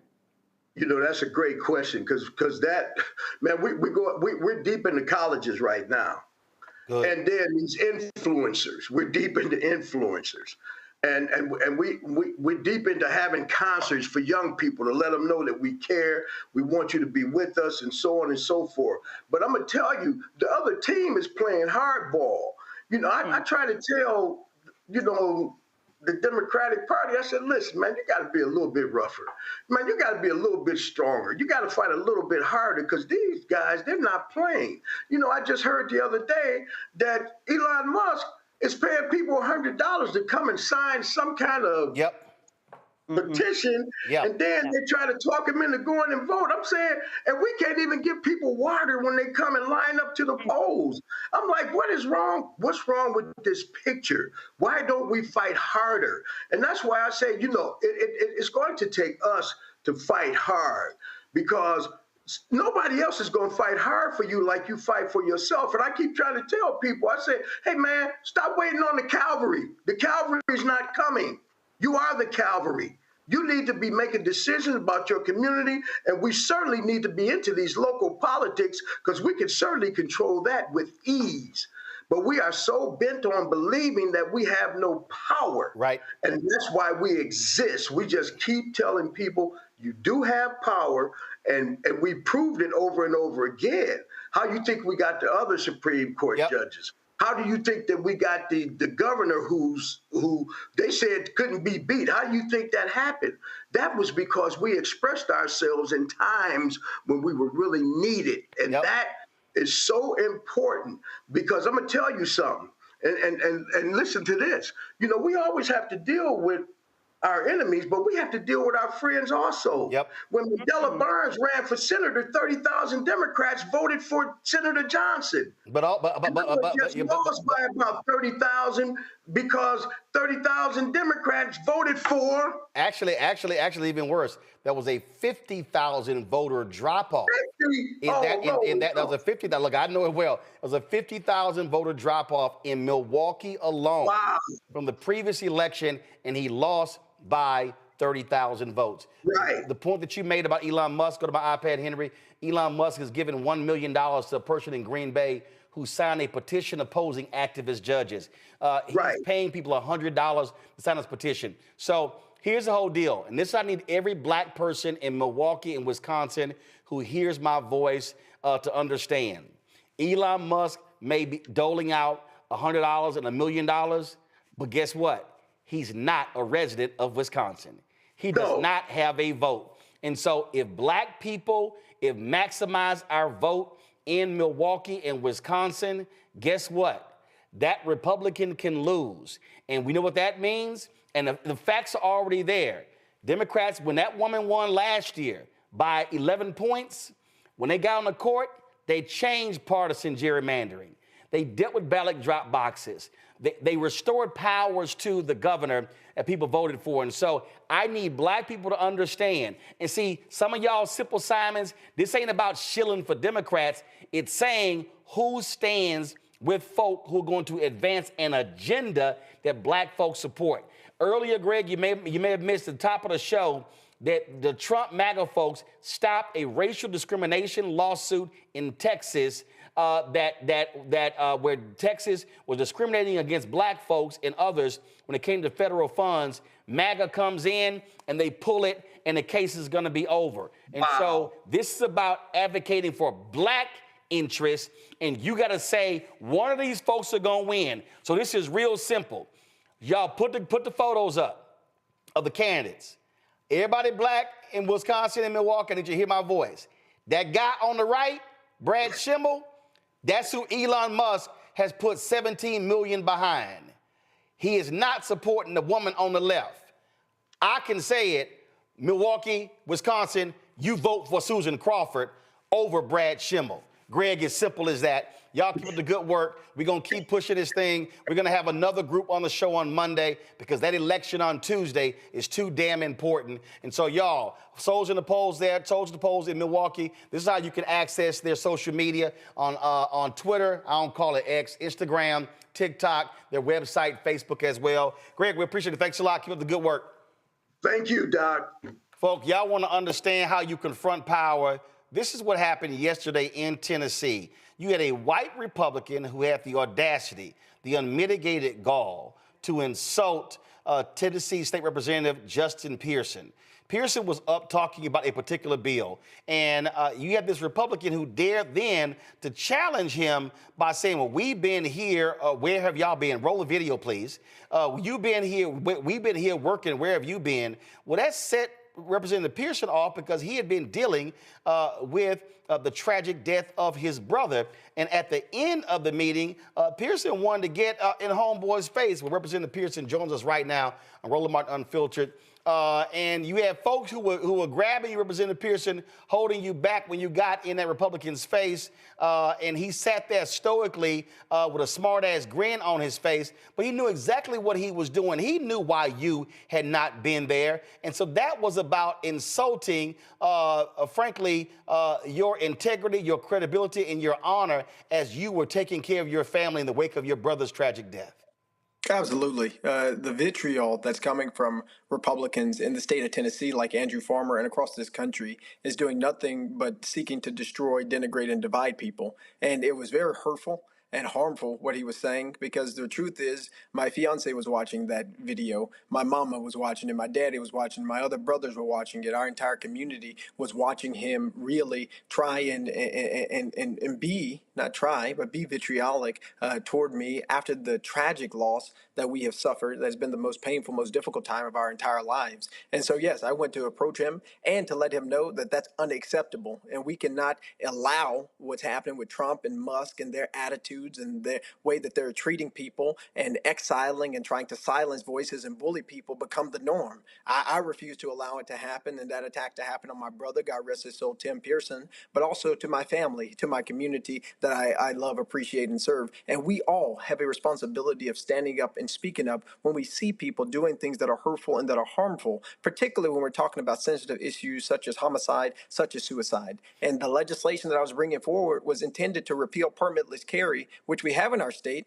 And since we passed that law, we've seen an increase in homicides. We've seen an increase in suicides. We've seen an increase of the very problem that we are now dealing with and grappling with as a family that has shattered so many families across our state and across our country. But instead of talking about the legislation and the work that we needed to do, he wanted to have a personal ad hominem attack against me. And it's a personal thing that he has. I don't know what. He's the same guy who had the resolution to expel me 2 years ago. And I didn't even know what he looked like at that time or where he represented. And so he's got something personal. But the reality is we've got a real problem that we've got to solve that is hurting black families and hurting families across this country every single day. This is a freeze frame of that arrogant individual sitting there with his smug look on his face. And at least the chair of the committee had the decency, and guys, rack that up. The chair of the committee had the decency after this guy attacked you to talk respectfully and as what you dealt with. And I don't know if the person who spoke is Democrat or Republican. Y'all, Republican. This is what so just play what he said. This is how you handle that. Go ahead and play it, guys. Previous question has been called on the bill. We have objection.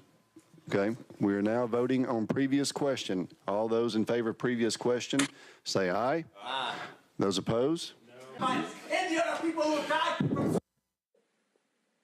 And when after this idiot, Andrew Farmer, continued his attack on you. And guys, go to my iPad. This is Chairman Clay Doggett. Representatives, Mr. Representatives, I know this is a very difficult time for you to be back up here. I'm sorry for all the things that you've experienced. You've been a great uncle. You've done the things that you were supposed to do to help your family. I understand that. If I was in the same situation you were in, I would be doing the same thing. I understand that. Okay, I know tensions are high up here today. Disrespect is high here. It is. But, ladies and gentlemen, we're going to do our best to be as civil as we can up here. Okay, and I appreciate that very much. So, with that being said, I'm going to go to Leader Lambert. Representative Pearson, I'm curious. Did any Republicans come up to you afterwards and say what he did was uncalled for? I mean, a couple of them were appalled by his actions. And I don't know if he knows this, but several Republicans also have dealt with the loss of loved ones in their own family by suicide. And so many have texted me and came to me and apologized. And the reality is, when we're dealing with something like gun violence, when we're talking about issues that you talk about on the show all the time, economic justice, social justice, racial justice, is not just a black person's issue. We're talking about something that's good for everybody.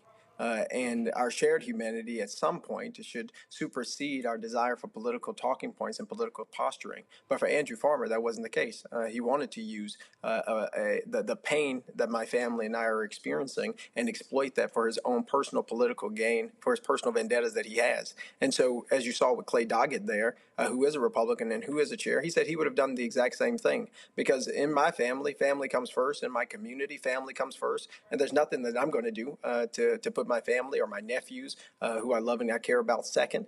My parents, like, we have a responsibility to care for our loved ones, particularly at times of grief. And the truth is, people deserve more time to grieve. I even brought up legislation to make sure that everybody who works in government at least has 2 months of bereavement time. Because when you have such a tragic loss that is literally altering the course of your family's life and your own life, you need more time to not only process that change, but make sure that the necessary systems are in place to help your family to operate and to be able to do the things that they need to do to continue to move forward. Andrew Farmer has a problem. But it is not a problem that is just in and of himself. Again, this comes from this Trump-Musk ideology that the more you berate people, the more evil you are, the meaner you are, somehow that is a good thing. And we have to change that with a new true revolution of values that prioritize the people who are suffering, prioritize the people who are grieving, prioritize the people who are hurting, and make legislation and policy to address those needs, to address that pain, not to denigrate and degrade folks. And you know what? I've had some people go, but I don't understand why they can't, why Pearson and why Jones, why they always going off. And let's be real clear. You got some Negroes in the Tennessee Black Caucus who can't stand y'all. And they think that y'all make too much noise, you're getting too much attention, and you should play the go along and get along game. But that ain't gotten black folks anything. There's a lot of people who wanted to play the go along, get along game when it came to Tennessee State, and we saw how they still are trying to take that university over. Also, when the state controller wanted to take over that small black town because that money was coming in, same thing. And so the go along, get along game, that is not helping black folks in Tennessee when you got crazy, demented MAGA Republicans in control. I mean, you got to be honest about what we're up against. And too often we're playing from a rule book or a playbook that is old, that is tired, and that they've thrown out decades ago. We have to realize that communities like the community of Mason, of Brownsville, they're fighting to get forward to have a community benefits agreement. And so what do Republicans in the Tennessee General Assembly do? They actually bring forward legislation to make it illegal for corporations to enter into community benefits agreements if they get any incentives from the state. We realize that anytime that we try to make progress here in our city, we're trying to do some work around guaranteed basic income, and now the state legislature is bringing forward legislation that you can't use any money at the local level for guaranteed basic income. All the times we try to make this progress, we experience this white lash. It's the resentment to the progress that we are trying to make that is more equitable, that is more fair, that is more just. And for anybody who is operating on that old playbook, thinking that there's somehow this great savior of a Republican, or there's a conscientious Republican who's going to start stepping up and stepping out of line with the status quo, I wouldn't hold your breath for it. What we have to do is fight differently, engage our communities more intentionally, and mobilize more people, not just to register to vote, but to show up at the polls to make sure that our voices are being heard at the local, state, and the federal level. Because too many of our representatives believe that if they go to their jobs strictly, then that's all of it. And they're not back in their communities like I am here in District 86, fighting Elon Musk, who has an XAI plant here, who has 18 gas turbines that's polluting the air with formaldehyde at 10 tons per year, right? Like, we got issues that we need our elected leaders to be on the front lines of and to be working alongside community organizations to help to address. We cannot operate as though this was 10, 20, 30, 40, 50, 60 years ago. We have to start planning, thinking that far into the future, and realizing that if we continue to be silent, if we continue to allow our people to be disrespected, allow ourselves to be denigrated and disrespected, they're going to say that this is what we desired and this is what we wanted. I refuse to do that on behalf of my district, on behalf of my family, because I know that if we do not resist, if if we do not dissent, they will say that we are assenting to the pain and to the travesties that they are causing all across our country. Whether you talk about Dodge and the hurt to veterans and to Social Security and to Medicaid, or you're talking about right here in Memphis, seeing the White Chamber of Commerce exploiting the people in this community to allow Elon Musk to do whatever he wants without any recompense. We've got work to do, and we need elected leaders who are going to rise to meet this moment, who are not going to bow down, be broken and bent by the status quo. And let's be real clear, they only believe in local control when they are the ones who are in control. So they want to tell Memphis how to spend Memphis's money, which is black people. They want to tell Nashville how to spend Nashville's money. I'm going to go to my two panelists with me. Nola, your question for Representative Pearson, then Reese, go. Representative Pearson, first of all, young brother, you were so impressive. I really need you to know that. And you are carrying the world on your shoulders, and you were doing it just with elegance and grace and a ferociousness that I truly admire. So I just want to say that you are so impressive. And I'm sorry and not sorry what happened, because you mentioned this idea of revolution of values. And I want to stay there for a while, because you're right. So much of this is about the cruelty. It's about getting people to bend the knee. It's about, taking the hood off, essentially, and thinking you're supposed to scare somebody after you take the hood off, right? But my question to you is about this revolution of values. This, to me, is important, and it's what's missing in the messaging. What do you say to the party behind closed doors in terms of messaging and what's going right and what's going wrong? Mm-hmm. Look, I think for the Democratic Party, we have to prioritize the issues that are affecting people who have been negatively impacted by the oppression of a capitalistically exploitative plantation economy. We have to address the reality of our situation that has two billionaires, it's literally the Trump-Musk administration, hurting the future prospects of our nation. And to my colleagues and to people in the party, look, we work and we fight for working class people.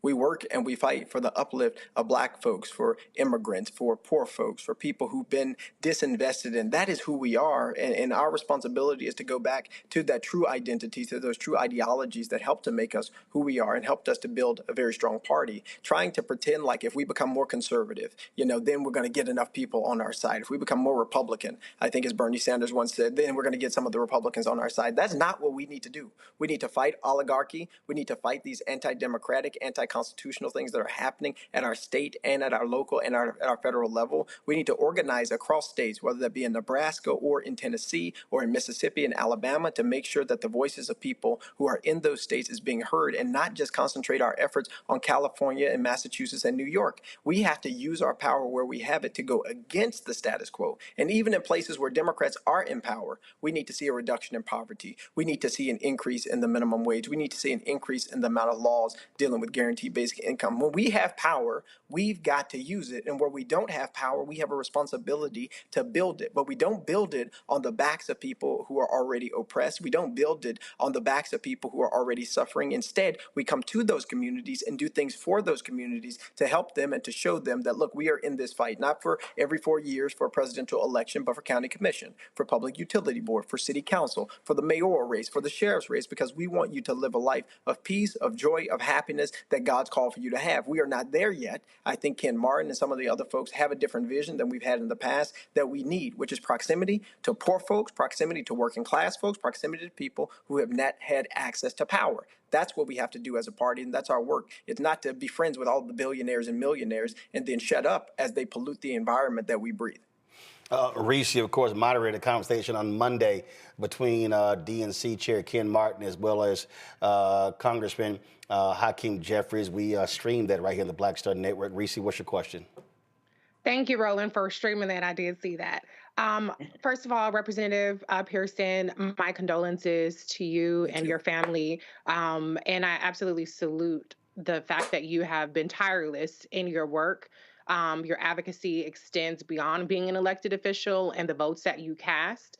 And I know that throughout your career, the Republicans have been trying to silence you as much as possible. And that stunt that POS, I'll be respectful, tried to pull is a part of the pattern that Republicans use in trying to deflect away from what they're doing. So I would just like to know for a second, he was deflecting and he was trying to put it back on you in a very disrespectful way. And civility is not what they're really looking for. They're looking for you all being docile because they are the opposite of civility. So if you can, for the audience, just give people a handful of things or one or two things that these folks are trying to deflect away from by constantly trying to silence you and your colleagues. Yeah, I mean, the silencing of elected leaders who have been sent by their constituents to speak on their behalf is something that is becoming a core tenet of the way that the supermajority Republican Party in the state of Tennessee and so many other places is operating. Another way that you see this show up is in legislation. Bills that Democratic representatives bring forward oftentimes don't get a second in committee, which means that they don't get heard, or committees get closed right before that representative speaks. That's actually happened to me. Right before my bill was presented, they adjourned the committee for the rest of the year.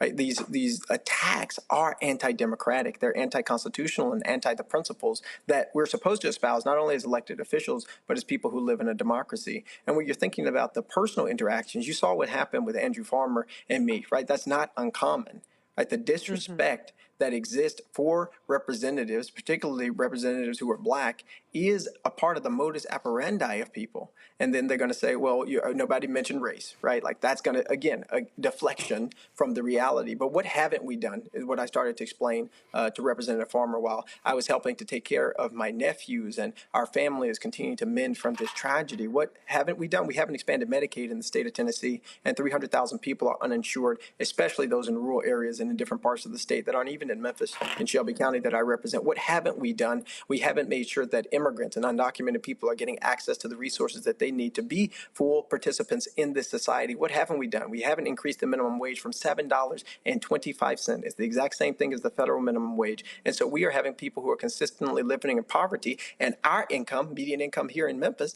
is $32,585, which isn't enough for anybody to live off of in an adequate way. We haven't improved the educational quality and outcomes of people. Right now, there's an attempt to take over the school board, but there's not an attempt to make sure that equitable resources are being given to schools that is not based on property taxes. And so the poor remain poor while the wealthier continue to get rich. We haven't addressed the systematic and systemic issues that are plaguing our communities, black communities, Latino communities, queer communities, communities filled by people who are oftentimes overlooked and underinvested in. And so the work, right, is to not deflect. It's to get in the trenches.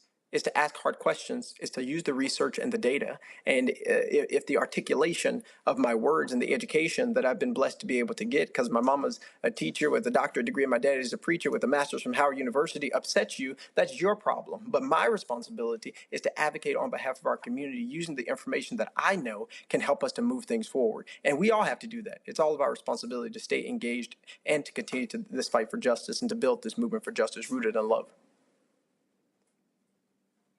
Period. Again, Representative Pearson, condolences to you and your family for your loss. It is never easy to when a loved one, whether it's a mother, father, brother, sister, passes away, but also keep up the fight, keep standing firm. And they hate when you're righteous. They hate when you bring the fire. What they really want is they want a lot of us to just shut up and be quiet and fold. They want us to be like a lot of the people who have given up, who no longer want to be in this fight. But as I always, I love playing that video from the Tuskegee Airmen when that in the movie Red Tails by George Lucas, and I purposely keep that. I purposely keep that near me because, again, a lot of our folk, we give up real easy. We give up real easy, and we get frustrated. And a lot of people right now, they're like, well, you know what? The election is over, and people are saying, well, you know what? We just gonna rest. We just gonna sit here and sit down. And I keep saying, no, there were people like Tuskegee Airmen. They couldn't sit down and rest. They could not sit down and just say, well, we're just gonna give up. And I always play this scene. And so this 15 seconds, if you don't have it on your phone, I keep it on my phone whenever you need it. And actually, there's a couple that I always play. This is one of them. Watch this. Nothing's difficult. Everything's a challenge. Through adversity to the stars. From the last plane to the last bullet to the last minute to the last man, we fight. We fight. We fight. We fight. We fight. We fight. And that really is the story of black people in America. That's it. That's it. We fight. We fight. And we can't not fight. And praise God, Roland, that there were some people who didn't know who we were going to become that fought for us. And we know that generations from now, there are going to be people who come who will say, praise God, that there were some folks who fought and they never knew our names. Absolutely. Representative Justin Pearson, we appreciate it. Thanks a bunch. Thank you so much. I appreciate you. Let's keep fighting. Yes, sir. Appreciate it. Folks, we talk about fighting. Yesterday, I played a video of Congresswoman Stacey Plaskett. She was really fired up about what's going on with Social Security and all of these various cuts. I want to play this for you. Watch this. And you know what? This place is broken because Congress has abdicated its responsibility to be the ones to find that race, fraud, and abuse and to do something different about it. We're letting somebody who's unelected, who's an auditor, now he's an auditor. Is he everything? Is he God? To be able to do what he wants to do with the American people. It's got to stop. I yield back. Now, that was, again, Congresswoman Stacey Plaskett of the Virgin Islands. And remember, we told you what Howard Lutnick said. Howard Lutnick is worth $4 billion. And he gave an interview, and he made this comment about, well, what would happen, if Social Security checks were laid, and it's really no big deal because his 94-year-old mother-in-law wouldn't complain. Let me remind you of that. Let's say Social Security didn't send out their checks this month. My mother-in-law, who's 94, she wouldn't call and complain. She just wouldn't. She'd think something got messed up, and she'll get it next month. A fraudster always makes the loudest noise, screaming, yelling, and complaining. Reese was being very nice when she called, when she said POS. No, Howard Lutnick, who's worth $4 billion, is absolutely a piece of shit. And he's also joined by the world's richest person, Elon Musk, because moments ago on Fox News with Bret Baier, this is what Elon Musk said about Social Security. No, in fact, what we're doing will help their benefits. Legitimate people, as a result of the work of DOGE, will receive more Social Security, not less. I want to emphasize that. As a result of the work of DOGE, legitimate recipients of Social Security will receive more money, not less money. All right. I want to emphasize that point and let the record show that I said this, and it will be proven out to be true. Let's check back on this in the future. So Washington Post. Y'all know that boy lying. He's lying, Reese, because I'm sorry, how are you going to receive more if it's already been established how much you are to receive? It's not all of a sudden, oh yeah, we're going to go find the waste, fraud, and abuse. And before you were getting $400, now we're going to send you $700. That's not how Social Security works. Well, first of all, let me be clear. I only said POS out of respect for Representative Pearson. Y'all know I don't have a problem cussing, so fuck Elon Musk. And this is what happens when you put a South African billionaire in charge of the whole goddamn government, because he wouldn't know a damn thing about Social Security, how it's calculated, the fact that we as Americans pay into Social Security. It's our motherfucking money, okay? So you're not bestowing more or less money because of this so-called waste, fraud, and abuse. It just shows more and more how they're out of touch. Howard Lutnick, why the hell would your rich ass mama or grandma, whoever the hell, be checking for a Social Security check? People need that coin.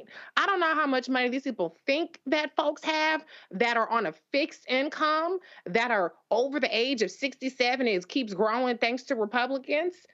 People are going to raise hell because they need that check. And these people, these Republicans from the Trump administration, are doing more and more to stand in between people and the money that they have put into this system. The bullshit they're trying to do around eliminating phone verifications, trying to force people, not me being respectful of the fact that if you're elder, you're on a fixed income, it's going to be harder for you to take your ass into somebody's office. Not everybody has access to internet to do this internet verification, and so on and so forth. And that doesn't even include what the acting Social Security director has been saying about basically threatening to shut down the operations of Social Security because the judge tried to block him from getting Doge access. So these people are playing in your faces. And I want you to hear this in particular, Florida, 1st and 6th District, because I know a lot of y'all are on Social Security.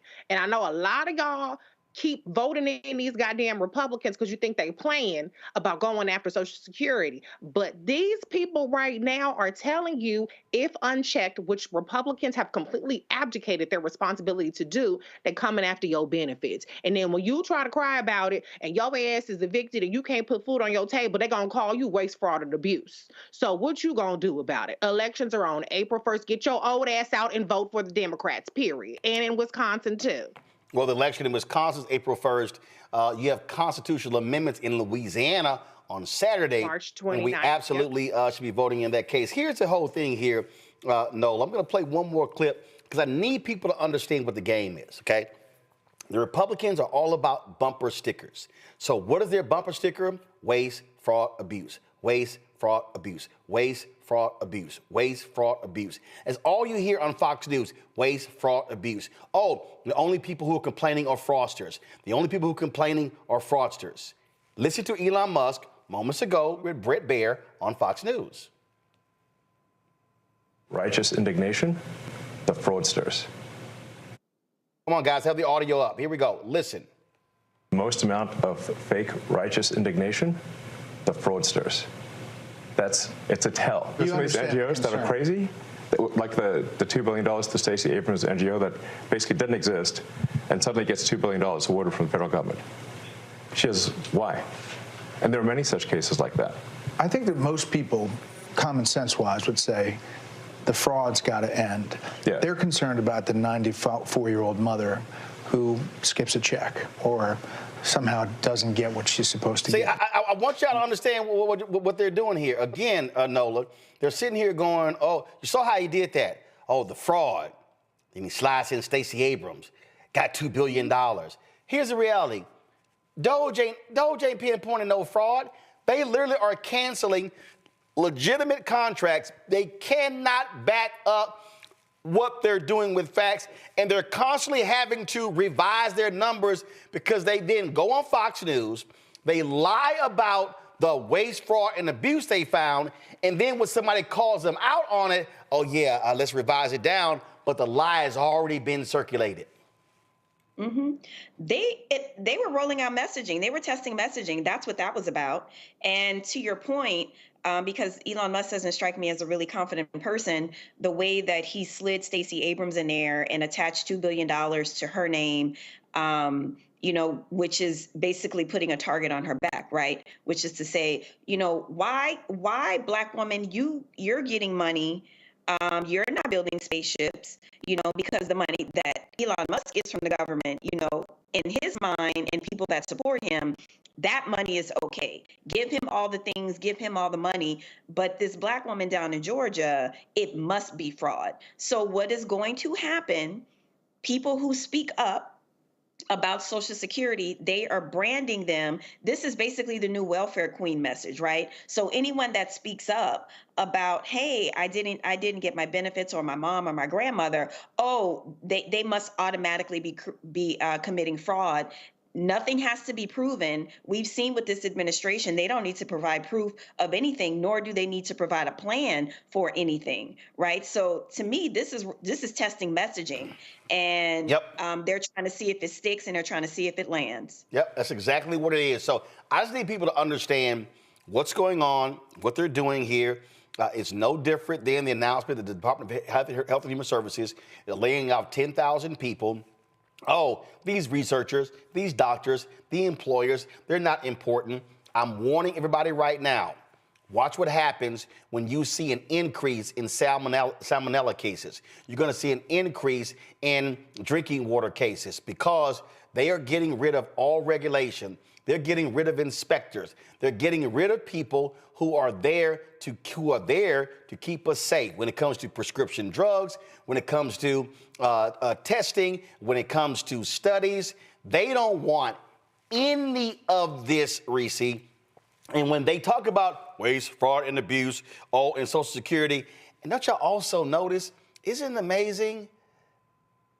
HUD, HHS, USAID, Social Security, Department of Education, they're silent about the one department that gets the most money everywhere than any other agency in America, that gets almost $1 trillion, that has the highest documented amount of waste in America, and that's the Department of Defense. Real silent about them, Reese. Well, maybe that's in the Houthi signal group chat. Maybe they having that conversation there as opposed to having it publicly.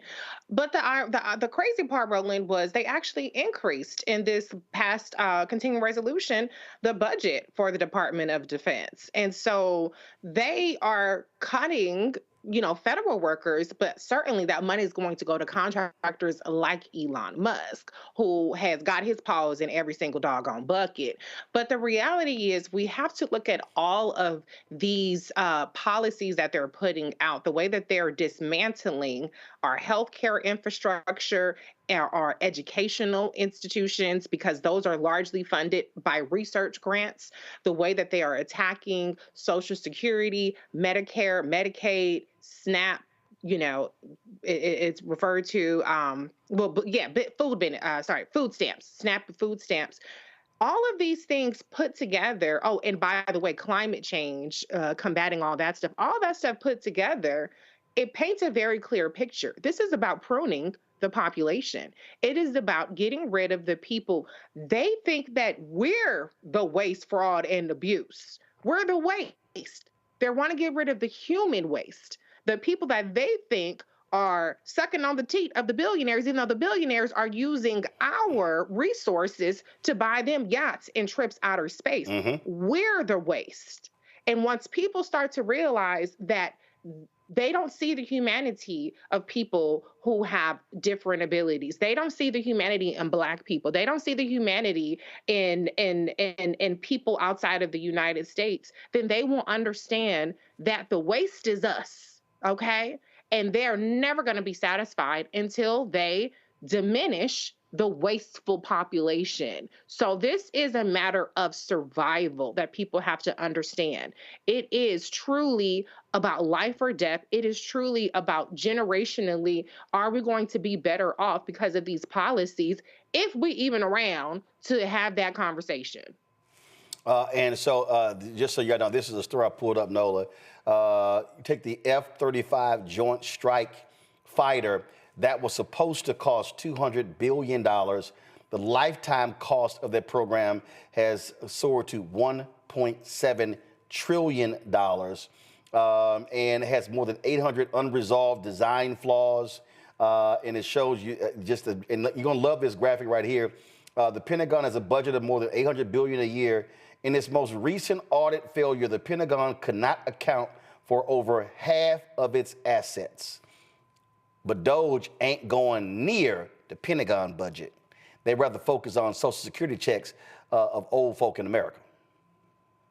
Well, this is part of the problem where you move fast, you break it, and you keep building, right? This kind of Musk way that we've adopted in terms of innovating. He criticizes NASA for saying that, they move too slow, they move too slow, they move too slow. We have to go faster, build harder. And if we break it, we build it all over again. You could see them applying that same sort of strategy to the way that they're approaching the federal government. They don't care if they break it. They don't care if they break it. And so when you think about DOD, and when you think about how so much money is spent and so much money just completely evaporates because they're trying to innovate, they're trying to innovate, but at the same time, they're trying to innovate, they're trying to compete, but they're going fast. They're going fast, and they're breaking things all over the place. And that creates this kind of waste, right? This creates this waste. And like you said, once upon a time, there was a division of kind of like national security and foreign policy labor, where Department of State, diplomacy first, got more of that chunk of money to go out into the world and to lead with diplomacy. But then there was a shift. There was a policy shift, and DOD has, over time, definitely been the agency where the money kind of goes and disappears. So, I don't have much to say beyond that, other than I just don't think this model of go fast and if we break it, do it all over again, I do not see how that is a sustainable model. Indeed, indeed. All right, then, folks, I certainly appreciate you, both of y'all joining us on the show. Thank you so very much. Of course, Greg, thank him for joining us earlier as well. Appreciate it, folks. That is it for us. Hey, tomorrow we're going to be live streaming the Teacher of the Year Gala of Friendship Public Charter School. I am emceeing that again. I think this is either the 8th or the 9th consecutive year I've done their gala, so look forward to that. So we'll be live streaming that. So check that out. Also, lots of great content we're going to be having this weekend as well. And so even when we are not live, we still are pumping out our content. Also, don't forget, we actually have a 24-hour streaming channel on our YouTube page. So you have the YouTube page. We also have that streaming channel, so y'all can check that out as well. So if y'all got beauty shops and barber shops, y'all can just pull that up, and that thing just runs continuously.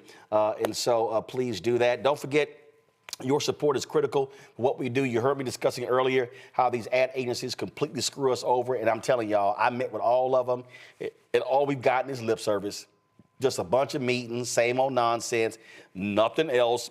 No money, no insertion orders, more lip service. And so your support is absolutely critical for the work that we do, for the expansion plans that we have.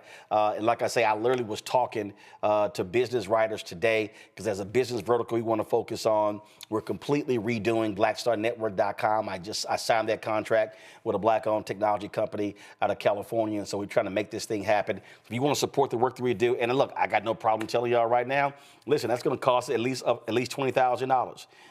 And so that's real money that we're going to be paying out. And so when you give, understand what you are supporting. So if you want to support us via Cash App, use the Stripe QR code. Here it is right here. If you're listening, go to blackstarnetwork.com. You can also use the Stripe QR code if you want to use credit card as well. You can go to, of course, you want to send your checking money order at P.O. Box 57196, Washington, D.C., 20037-0196. PayPal is R. Martin Unfiltered. Venmo is RM Unfiltered. Zelle, Roland at RolandSMartin.com, Roland at RolandMartinUnfiltered.com. Download the Black Star Network app. We're about 8,000 away from hitting 150,000, so I'd love for us to hit that. And so please, you can download the Black Star Network app. Apple phone, Android phone, Apple TV, Android TV, Roku, Amazon Fire TV, Xbox One, Samsung Smart TV. Also, you can get your Roland Martin Unfiltered Black Star Network gear. Get that as well, folks. The merchandise, of course, T-shirts, hoodies, wall art, mugs, you name it. You can also get our new shirts, hashtag We Tried to Tell You, FAFO 2025. And also, don't blame me, I voted for the black woman. Go to rolandmartin.creator-spring.com, rolandmartin.creator-spring.com. The QR code is there as well. Or go to blackstarnetwork.com. Get my book, White Fear, How the Browning of America is Making White Folks Lose Their Minds, available bookstores nationwide. Get the audio version I read on Audible.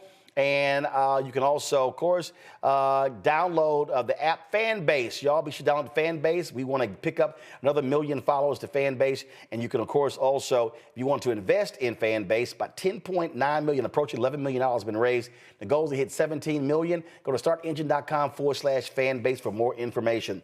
Y'all, that's it.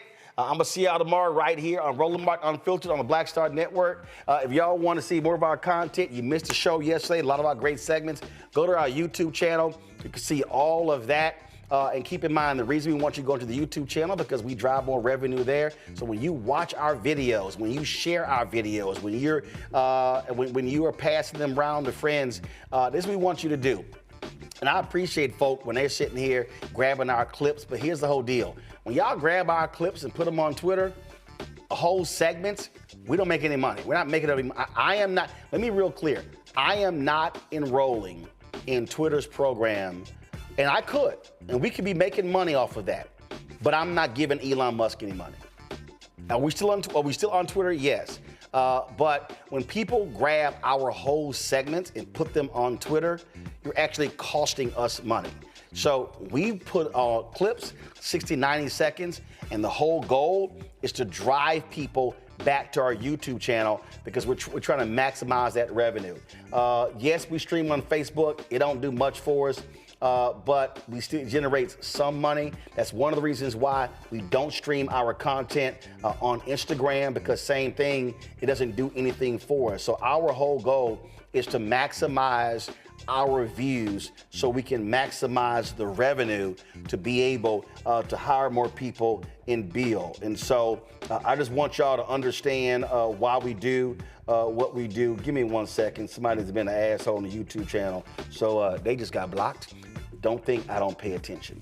And so that's why we do what we do. So just understand what we're doing here. And so there's a strategy involved. And so we're driving that content back to our YouTube channel to maximize the revenue. So when you're buying merchandise, it's there as well. And so when I'm telling people, also when we ask you to give to Cash App, PayPal, Venmo, Zelle, even versus the YouTube, we know that money is going directly to us to be able to pay for all of these different things. Because listen, everything that y'all see right here costs money. Literally, the 4K camera you're watching on, the streaming unit that we're sending it to that goes to Switchboard Live, a black-owned company, then it goes out to all the channels. All that stuff costs money. There are monthly fees associated. And so, you know, listen, it's $195,000 a month to run this entire network. And so your support absolutely is important. So we appreciate everybody. More than 35,000 donors have given to us. And so we appreciate. And so a lot of different things that we're adding because we want you to have as much information as possible what's happening in this country and in this world. Hey, folks, I'm going to see y'all tomorrow. Holla! Black Star Network is here. Oh, no punch! I'm real revolutionary right now. Thank you for being the voice of Black America. All momentum we have now, we have to keep this going. The video looks phenomenal. See, this difference between Black Star Network and black-owned media and something like CNN. You can't be black-owned media and be scared. It's time to be smart. Bring your eyeballs home. You dig?